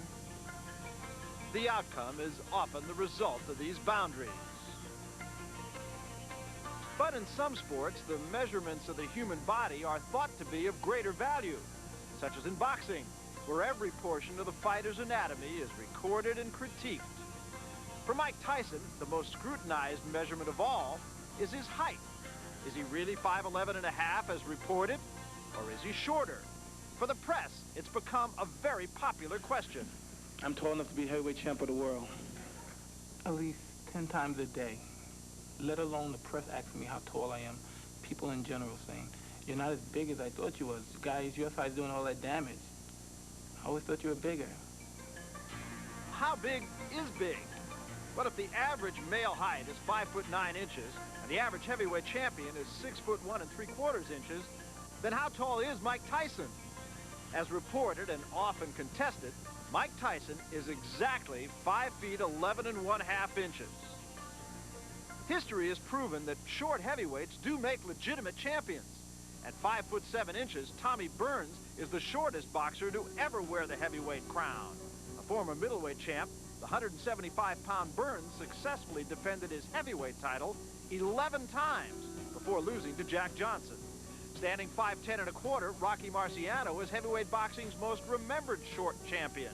But short only in stature, for in the ring, heart and determination overshadowed height, or lack of it. Like Tyson, Joe Frazier also measured 5'11 1/2.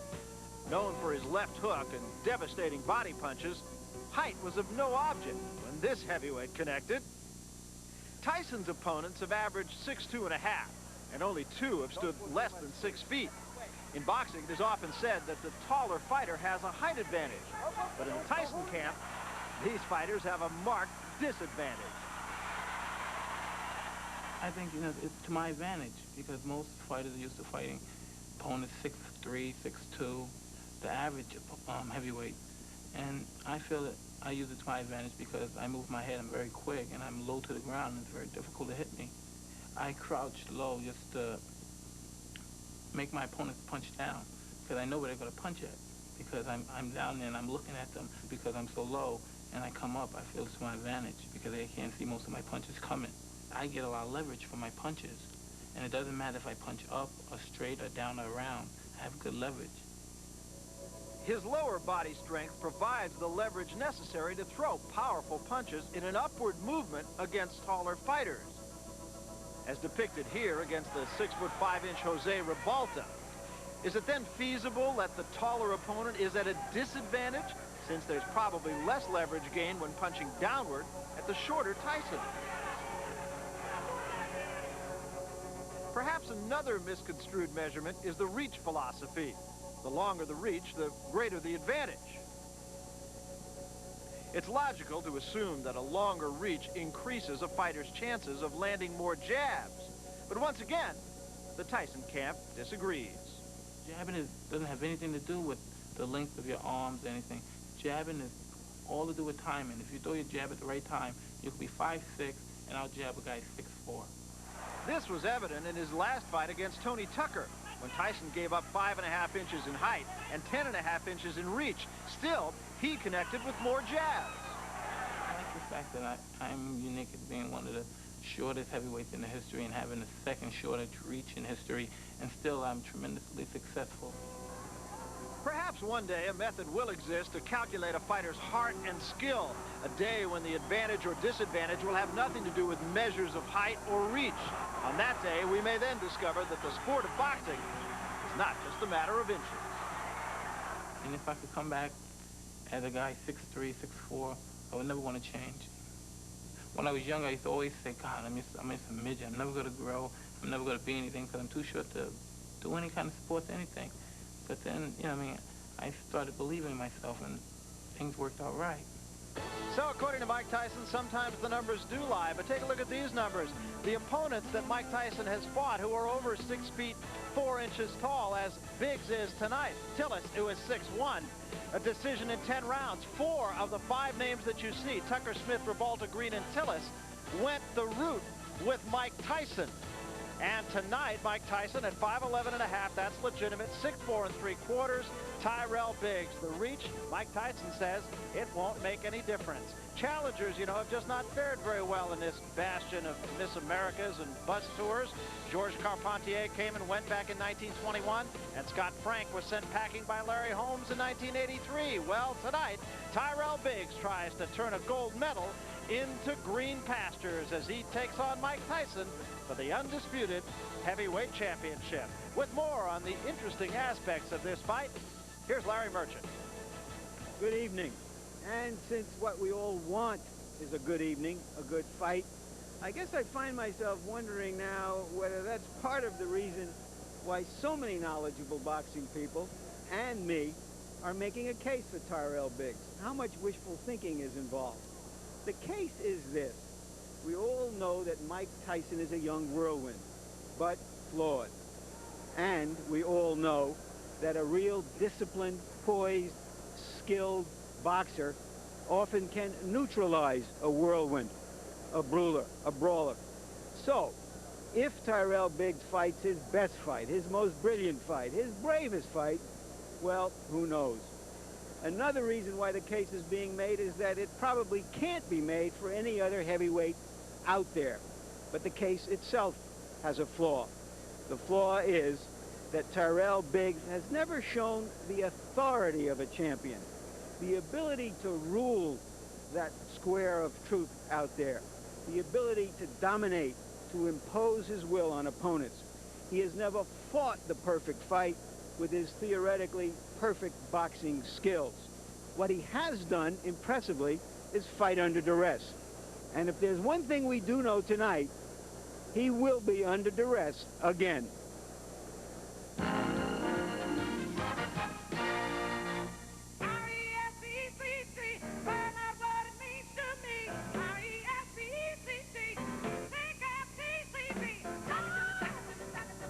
Even when Tyrell Biggs was up, winning a gold medal at the Olympics in Los Angeles, he was being put down. Put down for his pure amateur style in what was, after all, the biggest amateur tournament in the world. It turned out later that Biggs was in the process of getting higher still for a bigger fall. He was drinking and drugging, recreationally, but it was a portent. But when he turned pro, Biggs' crowd-displeasing style became a serious problem. He was booed in his professional debut at Madison Square Garden. Much more serious, however, was his growing drug habit at $1,500 a day. He nearly fell all the way then, until finally he checked himself into a drug clinic. Some people were in there with slit wrists where they actually tried to take their own life. And I said, well, I never tried anything like that. When psychologically and mentally, that's what I was, that's what I was doing anyway. I was killing myself just, if not worse, than somebody slitting their wrist. And these are the things that I came in touch with. And that's when I made my mind up. I said, well, I can use this. This is what's going to get me back in order.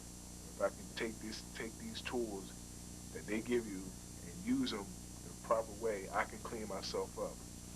And doing that is a miracle. His infant son and his girlfriend, the child's mother, provided a human dimension to Biggs' determination to win his toughest fight. It was kind of an ugly situation, but it was nothing where he was in danger or anything like that. It was just my thinking and staying away and, not having them involved in that part of my life. Linda, she's been there. She saw things that nobody will probably even know about. For her to hang in there is amazing.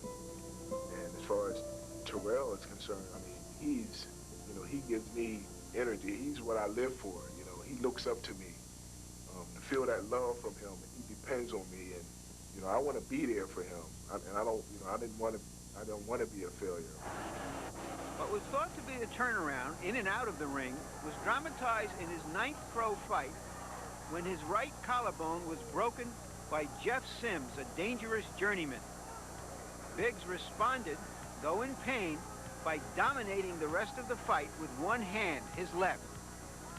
But his detractors returned in full voice after his unimpressive victory over Quick Tillis.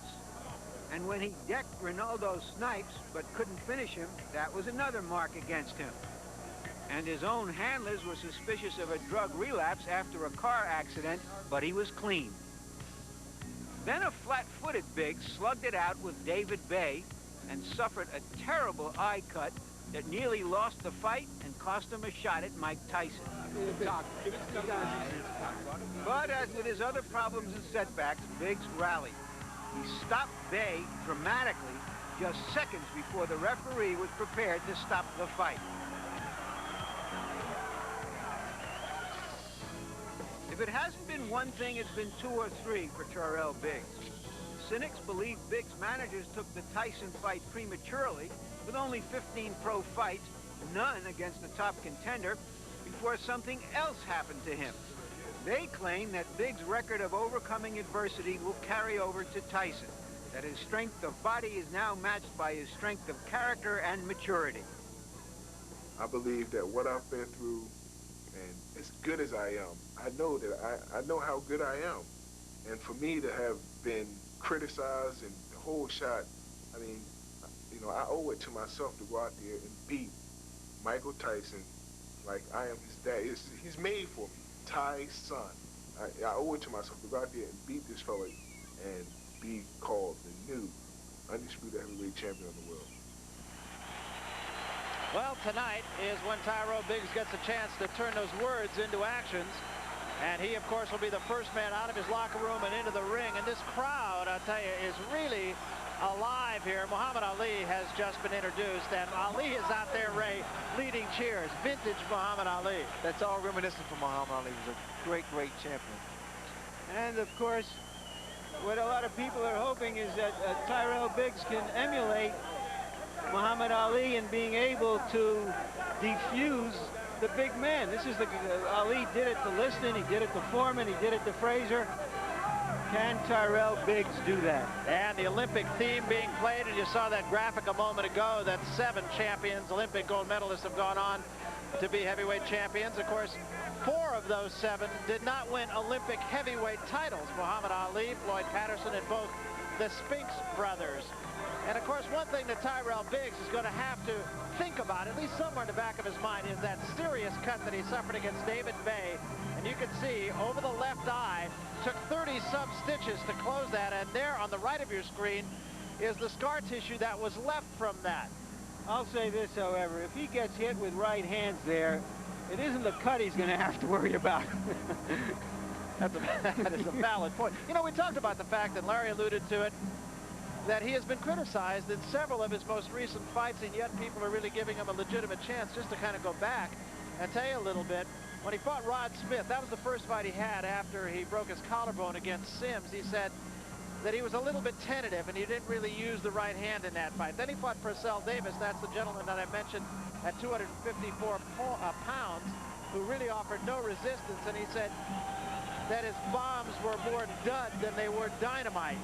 Well, Biggs has been trying to make the transition from an amateur to a professional, to being more aggressive. And in so doing, he's been catching punches. The question is whether he can find out who he is and fight the fight who he is. And that best fight might be fighting as an amateur, sticking and moving, floating like a butterfly and stinging like a bee.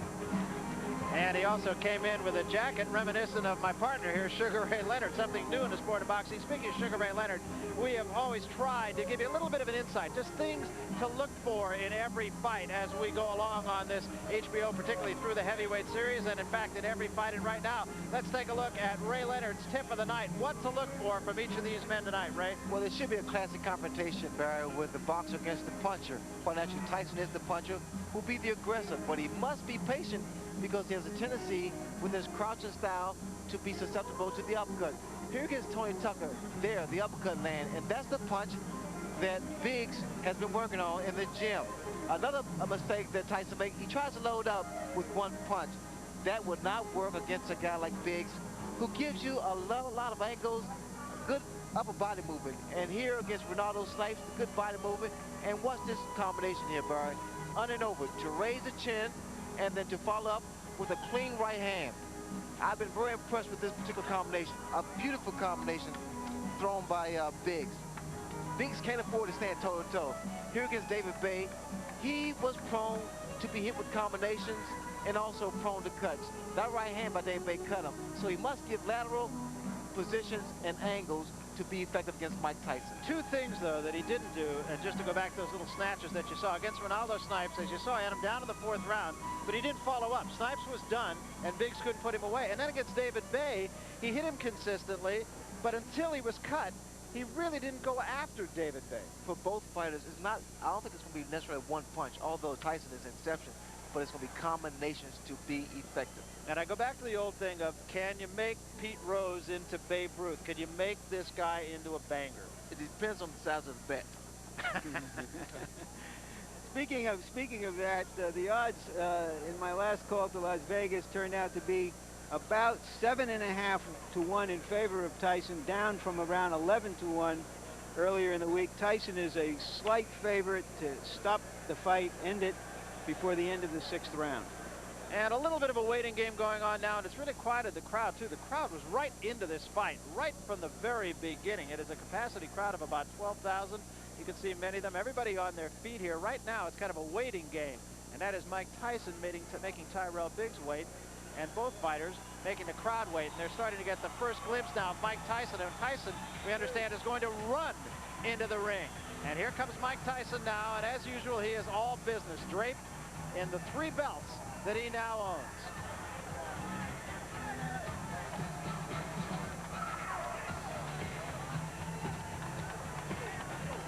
Well, as Mills Lane, the referee from Nevada, says, Mike Tyson surely looks like he's saying, let's get it on.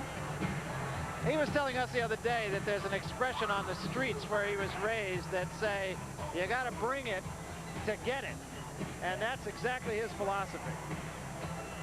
It means that you can't win at the tables with your hands in your pockets. And you can't win in here unless you take some shots, take some risks. You know, he quotes Joe Frazier, actually, as he comes into the ring when people criticize his height, that he's too small, and he says Frazier believed he was big enough to get the job done, and that's all that counts. Mike Tyson, of course, 31-0, 27 knockouts. Until he won the title, actually, he hadn't fought anybody more impressive than Biggs has fought to this point. Since that time, Tyson has fought a better class of fighter than Biggs has. And the crowd, again, still very much into this. 5 years difference. Mike Tyson is younger than Biggs, even though he's had 31 fights to Biggs' 15.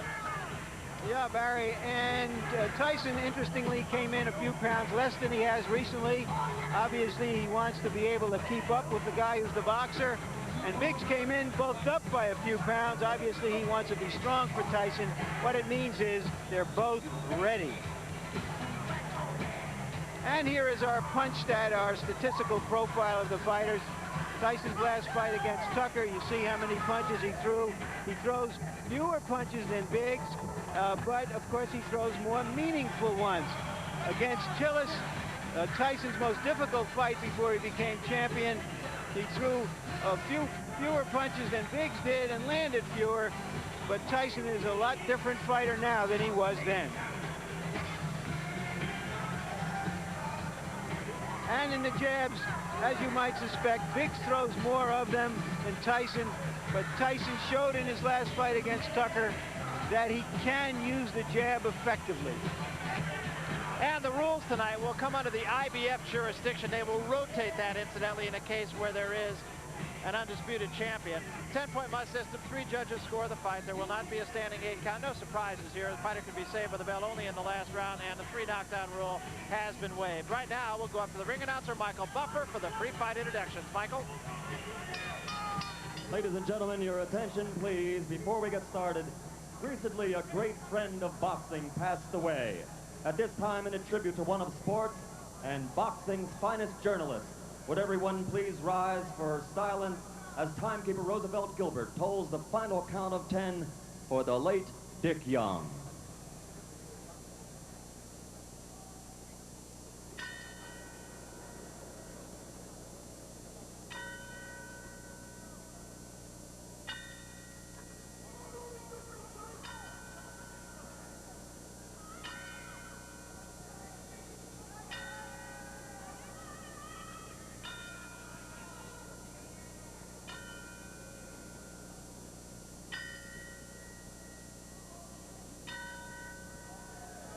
May his soul rest in peace.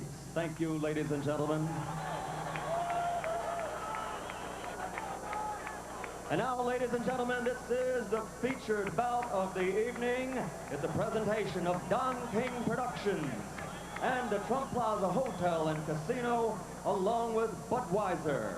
This bout is sanctioned by the New Jersey State Athletic Control Board Commissioner Larry Hazard, Deputy Commissioners Dixie Balistreri and Lawrence Wallace. The chairman is Jerry Gormley. Representing the International Boxing Federation is its president, Robert W. Lee. The championship committee chairman is here, Bill Brennan.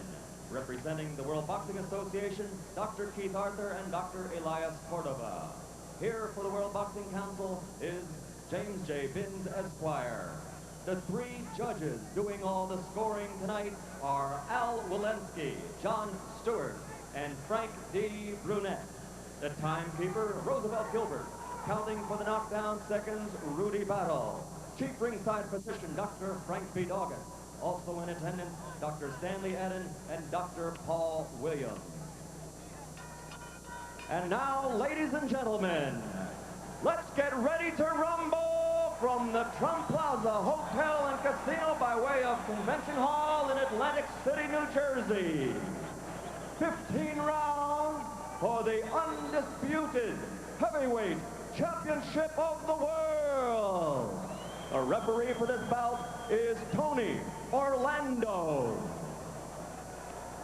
Introducing first, fighting out of the blue corner. He's wearing the white trunks and weighs 228 3/4 pounds. He's from Philadelphia, Pennsylvania. This Olympic gold medal champion has 15 consecutive victories, 10 by knockout. Introducing the #1 challenger in the world, Tyrell Biggs.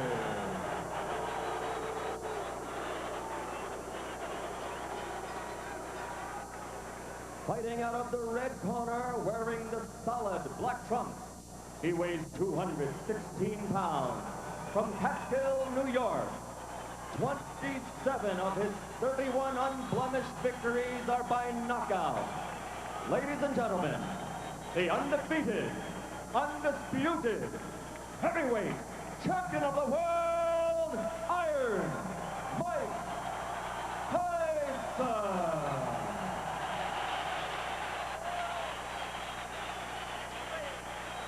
Gentlemen, you received your instructions prior to coming to the ring. Therefore, I expect a good, clean bout. Do you have any questions? Touch gloves, go back to your corner. Good luck. Barry and Ray, I wouldn't be surprised if this fight lasted a minute or an hour. I feel exactly the same way. It's one of those fights you really don't know. I believe in the opinions of many of the people who feel that Tyrell Biggs can win the fight. I don't happen to be of that school, but you just don't know. Expect Tyson to jump right on Tyrell Biggs. 3 questions that Mike Tyson really has to answer. Can he cope with a clever boxer? Can he survive a heavy puncher? And can he persevere when he's hurt? You notice right from the start, Tyson is applying the pressure, trying to slow his man down. I'm seeing more jabs from Mike Tyson than I've seen in the past. I see a lot of movement on the part of Tyrell Biggs. Good lateral movement. Those hands should be up a little higher because, again, the hand speed of Mike Tyson is very good. You have said that Biggs has to go side to side to win the fight, Ray. Go side to side. Give your man angles. Throw the jab like he's doing now, not to let Tyson set up.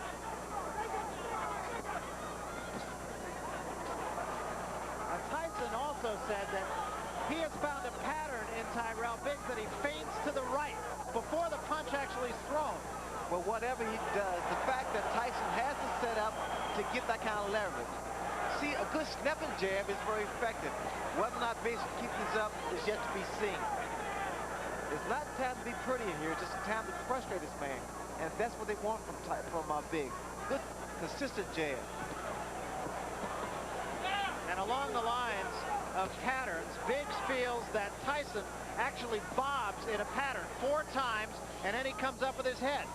See, wait, now here, you saw how Tyson walks in with that crouching style to deliver a shot.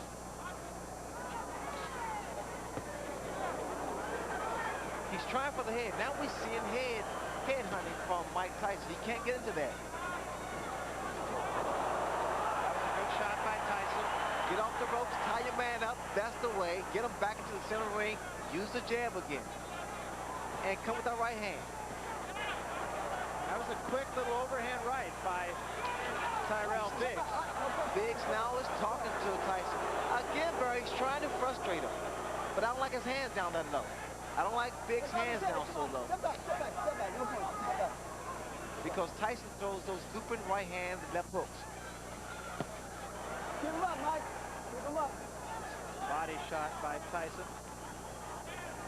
Teofilo Stevenson, and I admit it was 5 years ago, but he really bothered me. There's the hook. Again, because his hands are down. He's moving right, but he keeps his hands down too low. Tyson has very quick hands for a big man. Stevenson beat Biggs by going to the body. Broke 3 ribs, as a matter of fact. A lot of water under the bridge since then. They're going to have to fix Tyson's equipment here in just a moment as it has come loose. Biggs started to become a stationary target, which is wrong. Right hand by Tyson. A little bit of blood inside the mouth of Tyrell Biggs.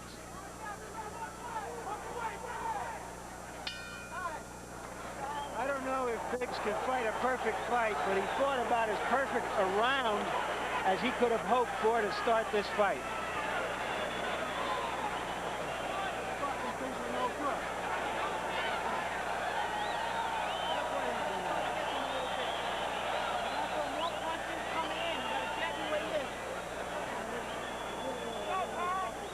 There you see our punch stat, which tells you that Tyson was not effective with the jab, and of course, Tyrell Biggs was very effective with it.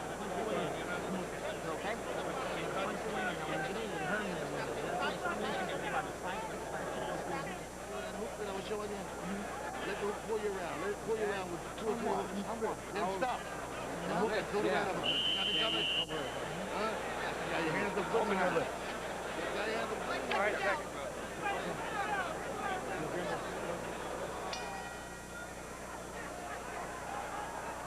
And as punch stat showed, or confirmed, that was a very good round, using the left hand as well as he can. That is exactly what Biggs must do to stay in this fight. Can Tyson neutralize the jab? See, Biggs is doing great the first 2 minutes of the first round, keeping that jab consistent, moving lateral, giving angles. But then the last maybe 45 seconds of the round, Barry, he stopped, became stationary target, the hands again, which I think is a major mistake because of Tyson's hand speed. And Tyson throws his punch, he loops his right hand, he loops his hook, and Biggs could be asking a few problems. And the thing that strikes me, actually, is Biggs did have a round and did fight according to his fight plan, but he still took some strong shots from Tyson.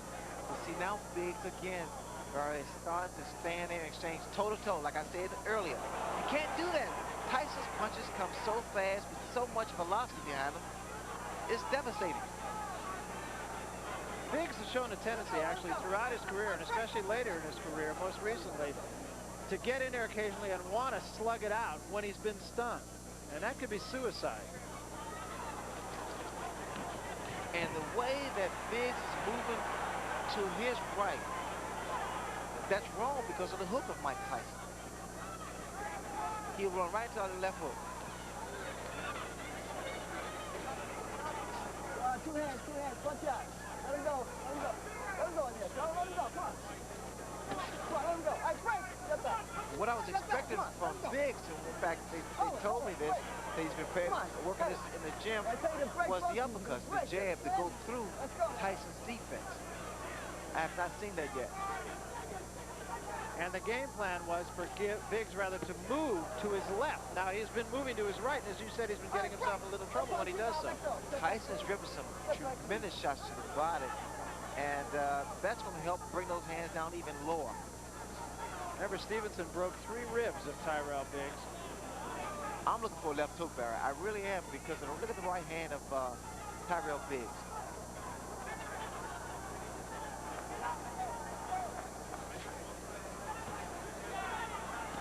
That's the uppercut, but you got to come back with the right hand.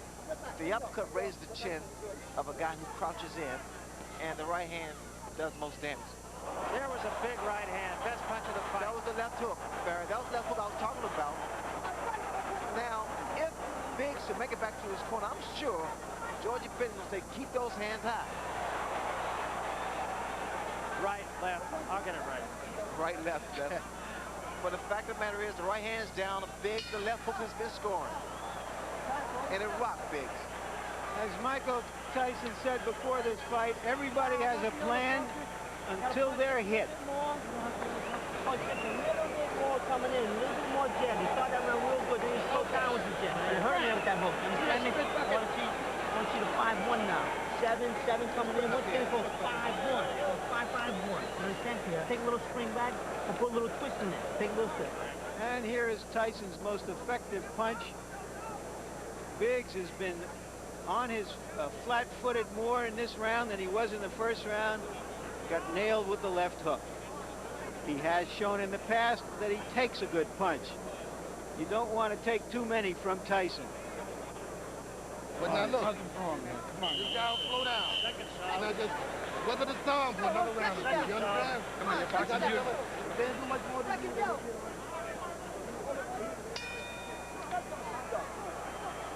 So Kevin Rooney wants Mike Tyson to jab a little bit more.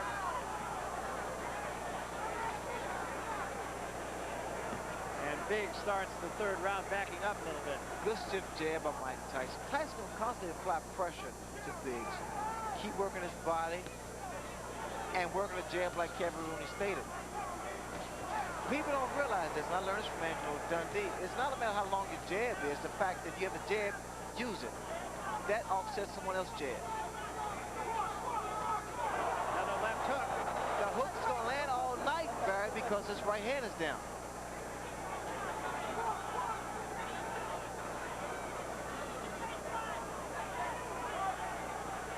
Let me show you what Tyson does when he delivers that left hook. He takes 1-2 steps in, dips, and puts his whole body, all his weight behind the punch. A lot of leverage. 1-2. You see it. Steps in. So you have to time it. You have to time his movement. 1-2. Again, same thing. 1-2. And he throws it. That was a little short left hand that did get in. Body shot with the left hand.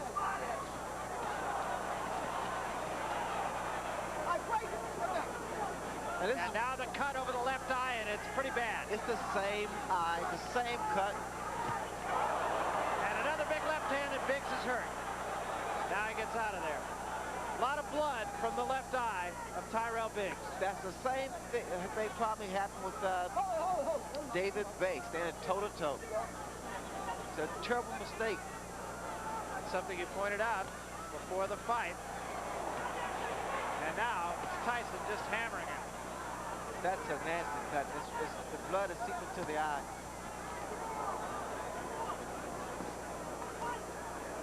It's required a lot of work in the corner of Tyrell Biggs to stop that bleeding. The cut is right above the eye. It's exactly in the same place as the last one.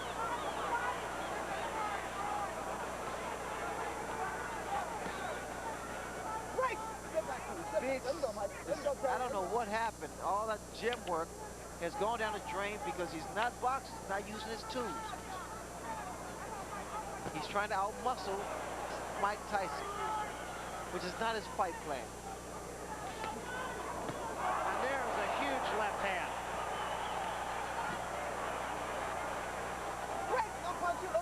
They may stop it. That's a nasty cut.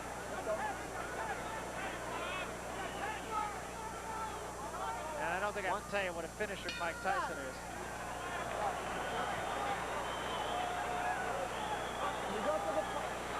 The pressure, the relentless pressure of Tyson takes its toll. That's a big round.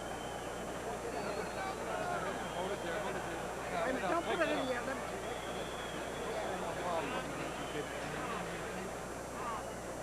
There you see that cut against that he absorbed against Tyrell, against David Bay, and here it is right now being worked on. That was a 32-stitch gash that he suffered from Bay. Now you see how your gas is coming? You see? Now let's see if we can catch it as it happens. That's the punch that apparently sliced Bay open. Excuse me, Tyrell Biggs open. It's the same right hand, Larry, that was thrown by David Bay. Let's remember that Biggs has fought his best when he's been in trouble. But I think it's fair to say that he's not in there against David Bay tonight. Right hand body shot and the left hand behind it by Tyson.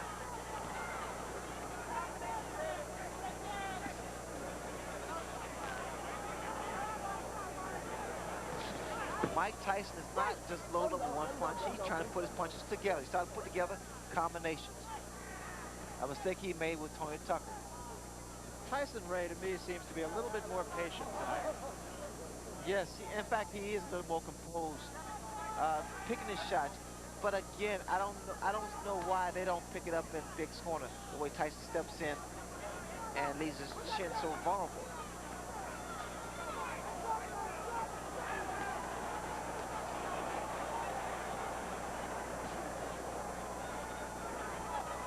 The way I see it now, Mike Tyson has made Biggs fight his fight.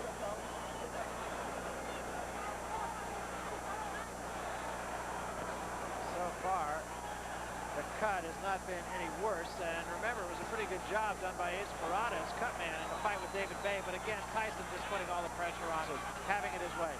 Didn't seem like Michael was a good short uppercut by Mike Tyson.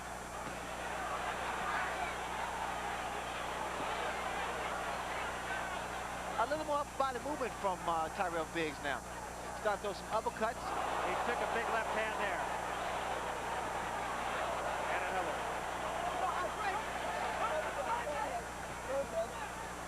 The cut is reopened again. Right. Get back. Let him go. Let him go. Get back. Get back.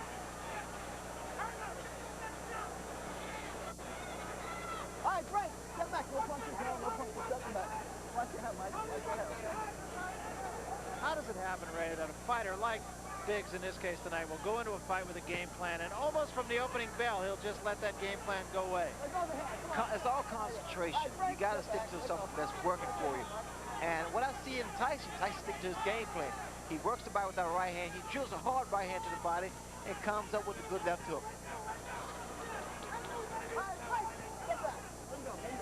But Biggs is doing almost everything exactly the opposite of what he said he was going to do. Huge left hand there by Tyson.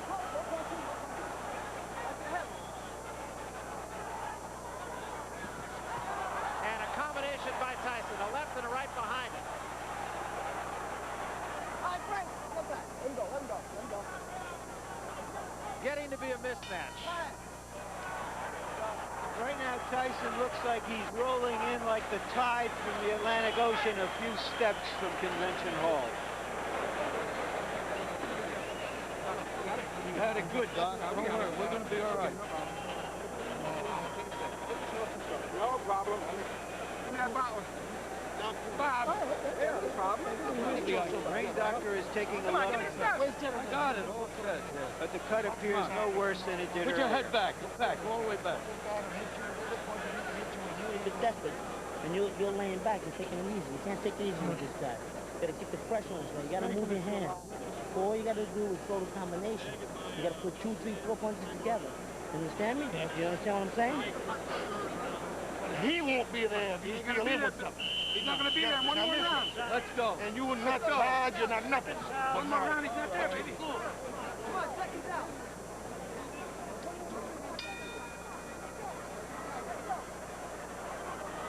And so we start the 5th round, and Tyson is right on his man.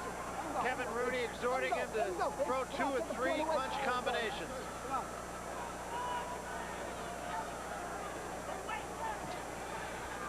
A little swelling under the right eye of Tyrell Biggs as well right now.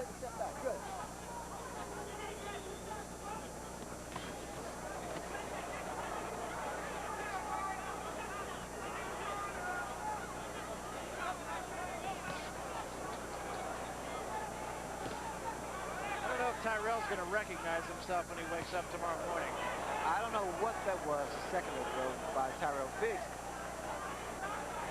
This is somewhat disappointing for Biggs' corner because he has more talent than what he's showing tonight. The left hooks has been consistent and very, very accurate with Mike Tyson. But they're there for good reason, right? Well, Tyson, because look what you have in front of you. The fact that Biggs is not doing what he worked on. He just forgot about his game plan, totally abandoned it. Mike Tyson, he's doing what he does best. Work the body, work the head.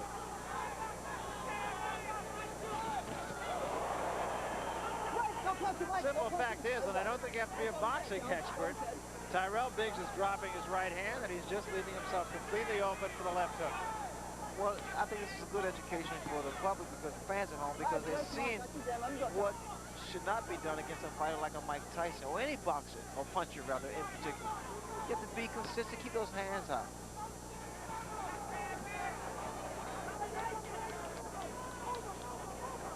And again, that cut over the left eye has opened up. There is swelling under the right eye that has a lot of blood right below the surface of the skin also. What Biggs has to do, he has to work something out, which is actually the left jab to break that rhythm and stop the momentum of Mike Tyson. He continues, Barry, to allow Mike to dominate. Again, bleeding from the mouth, as he has been since the first round. Not a pretty sight. He subjects himself, Biggs does, to stand toe-to-toe and being actually a punching bag. This way, you'll probably see more knots and bruises, because Tyson is hard. Good body shot by Mike Tyson. And remember, the doctor was in Tyrell Biggs' corner and looked long and hard at that cut in the last round, and you're going to see him again. Tyson hit on a break that time.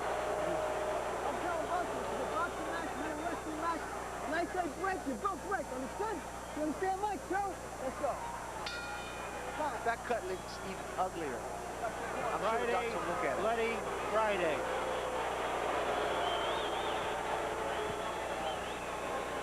You're not doing enough. You're not doing enough. You know that? Now look, don't give in to this chick. I can't punch, can't do nothing out there. Now listen. All right, but look. Hey. No, you gotta break clean, man. Tell him. And keep your hands up when these guys. Don't trust the guy. Now look. Keep your head. Are you all right? Harold Letterman, unofficial official. How do you score the fight? Well, Larry, I've got it 49-46. Mike Tyson, 4-1 in rounds. Based on a 4.2 we score, it's very simple to score. Mike Tyson's just been the effective aggressor, the harder hitter, and he's dominating at this point. This guy's dying. You understand?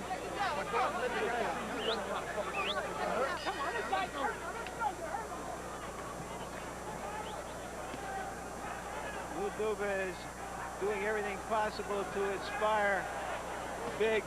He said as he left the ring, you heard him, you heard him. That is wishful thinking. Let's go to 10. All right, break. Step back, please. Carl, step back and take the point away. And Biggs holding on a great deal now. There was a right hand by Tyson. And another. Biggs, you have to say, he takes a good shot, but this was not necessary. I mean, I figured that Biggs would use that height, that reach, and his ring generalship to make this fight a little easier for him. Instead, he abandoned his tactics, his strategy he worked on in the gym, and select to fight Mike Tyson's fight. I love those body shots, Barry. They weaken a fighter. It takes away his legs, so you won't see that much movement from Tyrell Biggs. And what Mike wants him to be is a stationary target.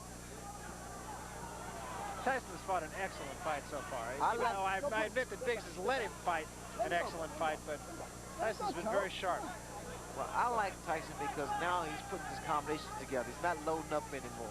And he's also showing a lot more patience. He was the guy who would just get in there and go for the quick kill and try to do it, generally speaking, with one punch. You know what's happening here? Actually, Biggs is just wearing down, slowly but surely. Slowly but surely. It's like chopping a tree down. It's the same principle. He's wearing, Mike Tyson's wearing his man down.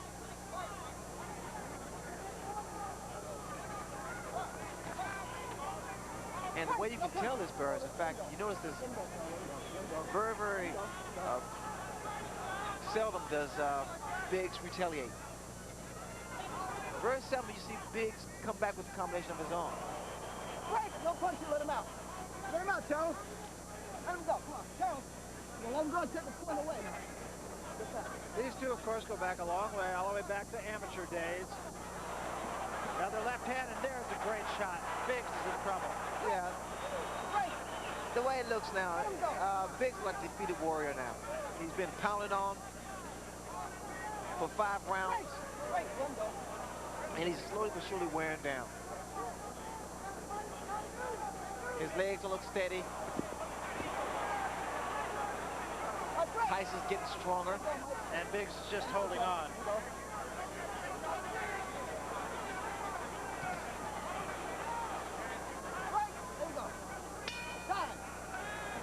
Well, that made the bettors happy, if nothing else, because Tyrell Biggs has lasted 6 rounds.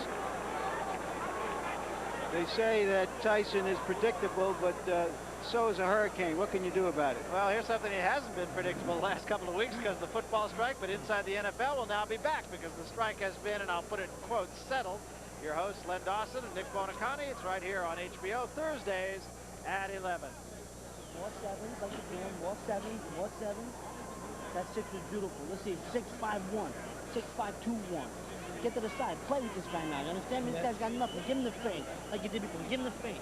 Give him a feint. Step to the side. 5. You're taking the best of these guys. So what the hell's wrong with you? 5 back. Come on, this guy's gone. Now listen, come on, you're better fighter than him. 5 from your chin, though. The guy can't fight inside. So if you got no legs, fight him inside. If you got Those numbers you heard were a fight combination.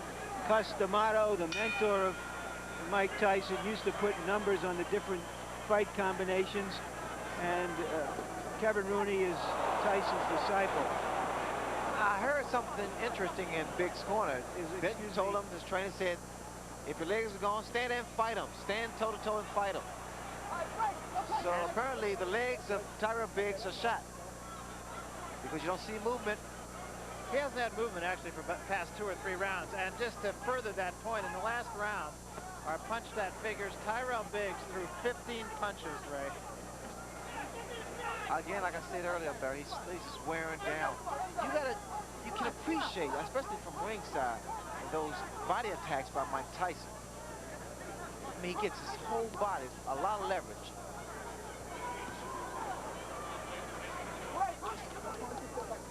I am surprised that I've not seen that many uppercuts from Tyrell Biggs. That was his game plan. I mean, that was something he said he had to do. All right, break. No punches. Let him go. Come on. Let him go. Take the corner right now.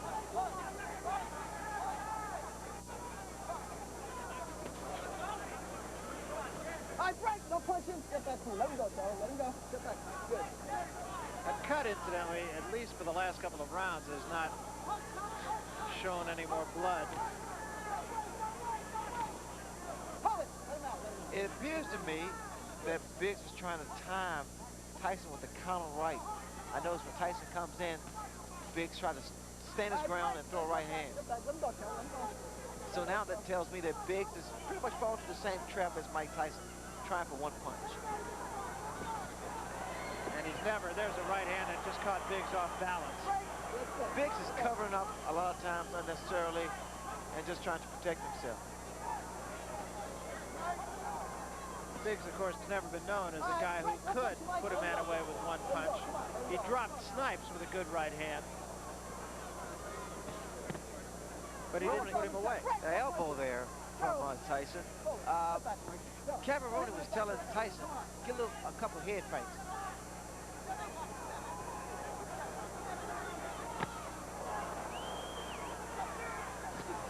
Oh, that was a tremendous left hand.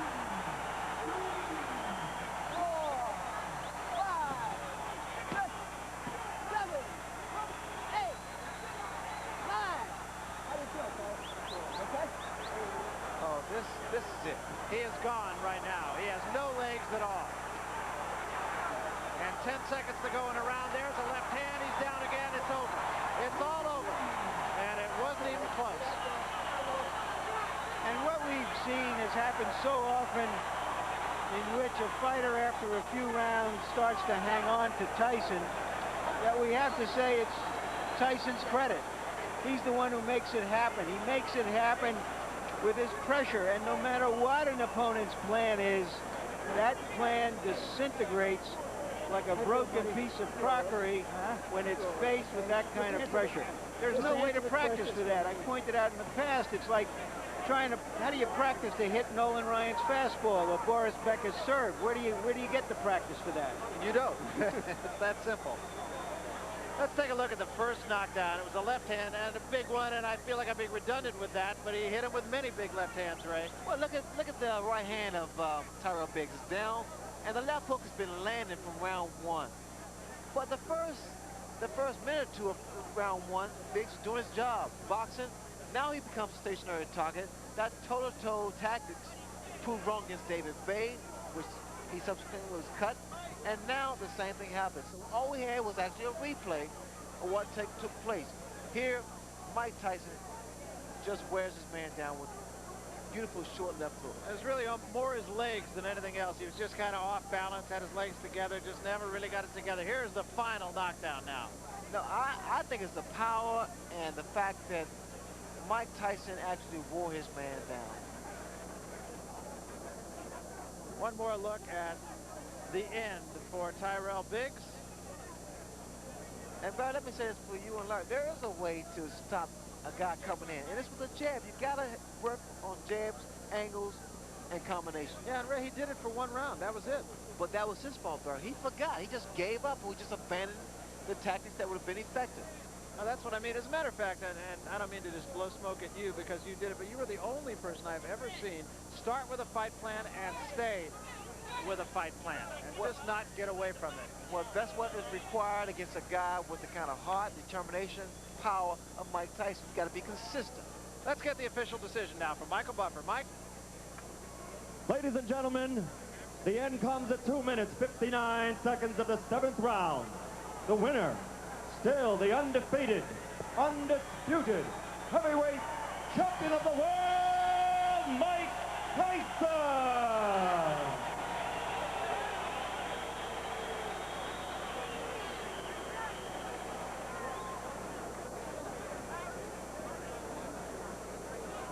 All right, right now, Larry Merchant trying to make his way over to the champion, and I believe he is. Let's go to Larry right now with Mike Tyson. Larry? And I'm with Mike Tyson, who first administered a paint job and then sort of wrecked the whole house. Mike, he looked very impressive in the first round, looking like Ali, the way he moved and jabbed.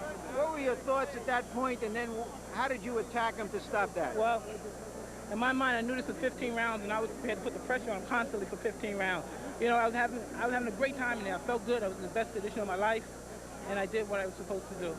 Well, tell me, what did you think in that first round when he was moving, trying to do an Ali with his left?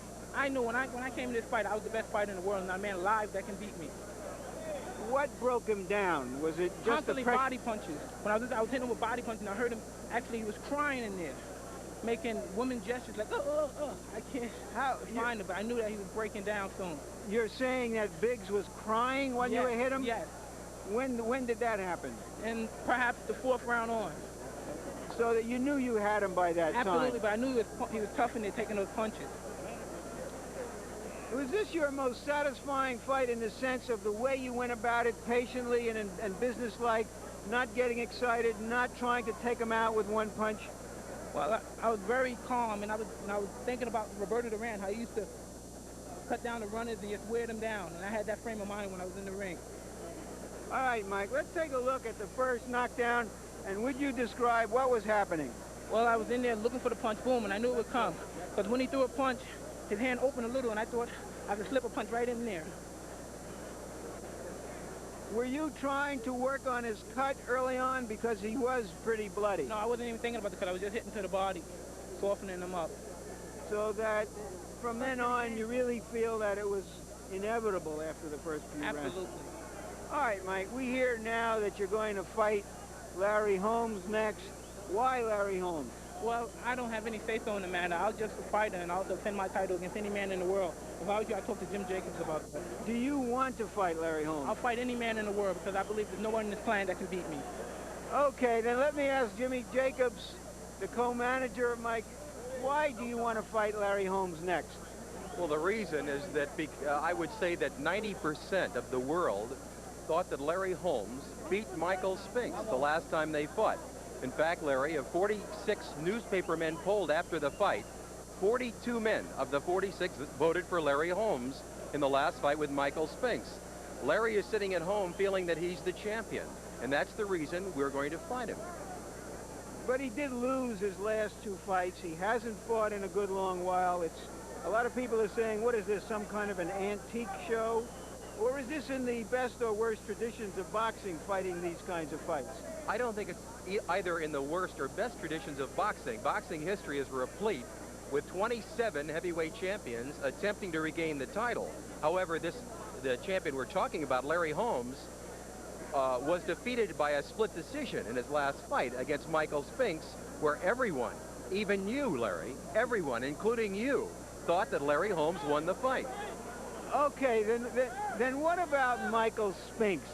That is the most attractive fight out there, according to everyone, and you can jump in here too, Bill Caton. What about Michael Spinks, and why aren't you going to take him on next, or right after next, or whenever? Whenever we're ready to, we make our plans for that. We haven't made our plans to take on Michael Spinks because a fight with Michael Spinks, which is a pay-per-view, closed-circuit fight, takes a minimum of 5 months, during which time Mike would not fight. Mike wants to fight more frequently. So you're saying now you will fight Michael Spinks eventually? I would say this, that Michael Spinks is definitely in our future. Definitely in our future, but not in our immediate future. Let me put it this way. If you have been saying that you have a lot of fights planned, that you have told various people you're going to fight their man, what about going in there and saying, we'll fight you winner take all, or winner take almost all. We'll give $1 million to the loser and $20 million to the winner. Would you fight Spinks under those circumstances? Under the circumstances, if he would take $1 million, yes. Deal, yes. Or you take $1 million. Yes, we would fight Michael Spinks on the basis that the loser takes $1 million and the winner take the rest. Yes, we would do that.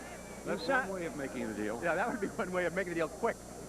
You sound pretty confident, and let's see what Barry and Ray think about that one. If you're going to do that shit, then I'm going to do it. All right, thanks very much, Larry Merchant and Mike Tyson. And here's a couple of special guests dropping through the camera shots here. And I'm with a guy who you just spoke about a little bit. No, he's not at home watching this one. He's right here watching this one. Larry Holmes, a former champion. And Larry, let me ask you first of all the obvious. Is there a deal for you to fight Mike Tyson? Yes, it's a deal. There's a few things that we have to work out yet, but it's a deal. You know, I'm ready to go in there with Mike sometime in January, whatever day they want. And hope it's going to be on HBO because I want the world to be able to see it. And out of this fight, I hope it's such thing as fairness. Last time I didn't get it, and I complained about it. The world's seen it.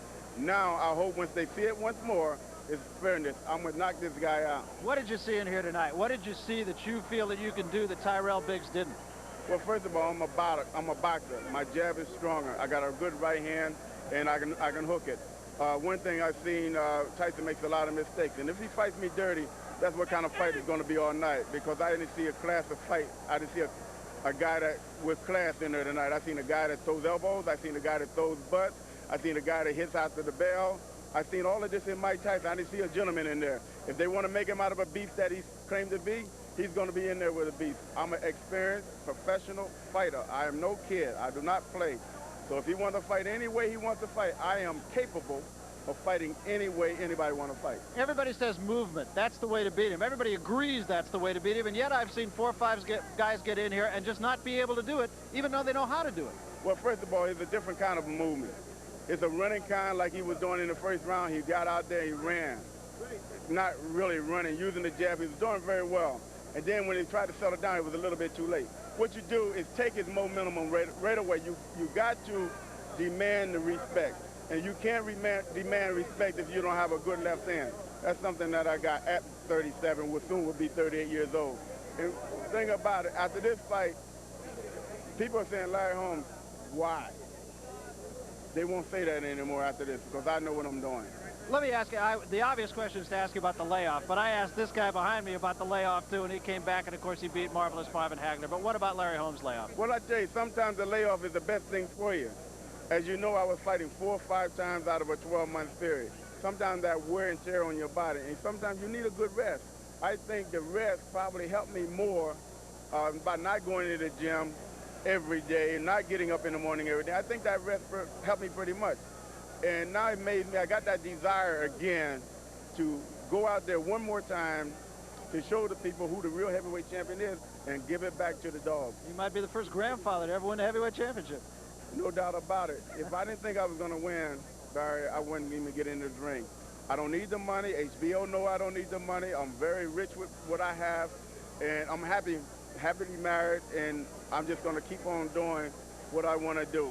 This fight came up as an opportunity to get back something that they took away from me. I mean, the world know it, Michael Spinks know it, and you know it, and HBO know it.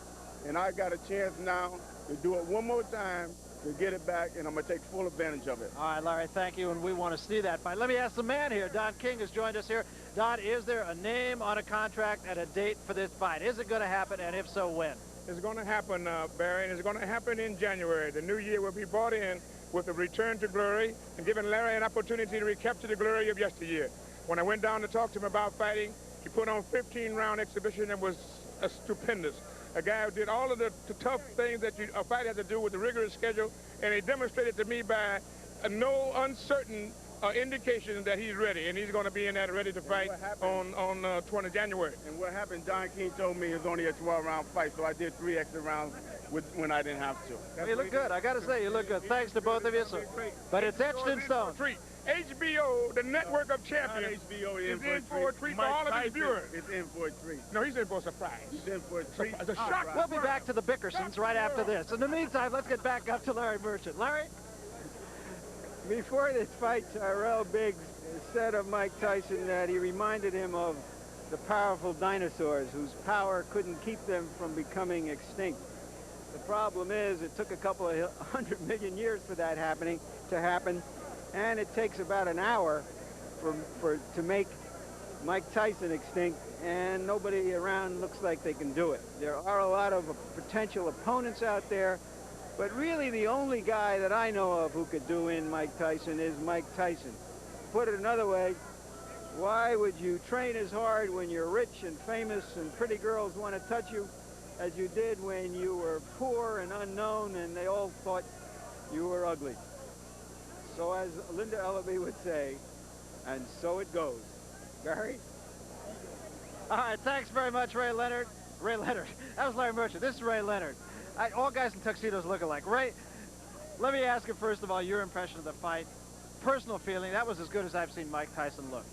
Well, George Benton came over to me and said that, well, the guy can't fight, referring to Mike Tyson. And I asked him, I said, what happened with the strategy of Tyrell Biggs? He said he's going to the back to find out what was wrong with him. Mike Tyson fought an excellent fight, a magnificent fight. He worked the body, slowed his man down, and every opportunity, Barry, he saw, took advantage of it. The right hand down of Biggs, the left hook came into play, the jab, the body shot. It was a great fight. Well, if Mike Tyson can't fight, I want to see the guy who can. I want to see the guy who can't fight well enough to beat the guy who, quote, can't.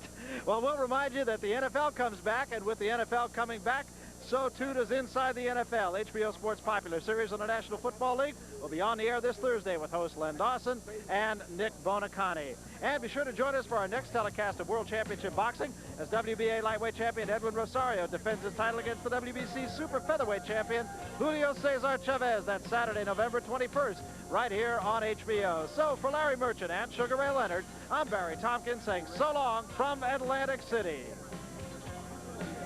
The executive producer of HBO Sports and the producer of tonight's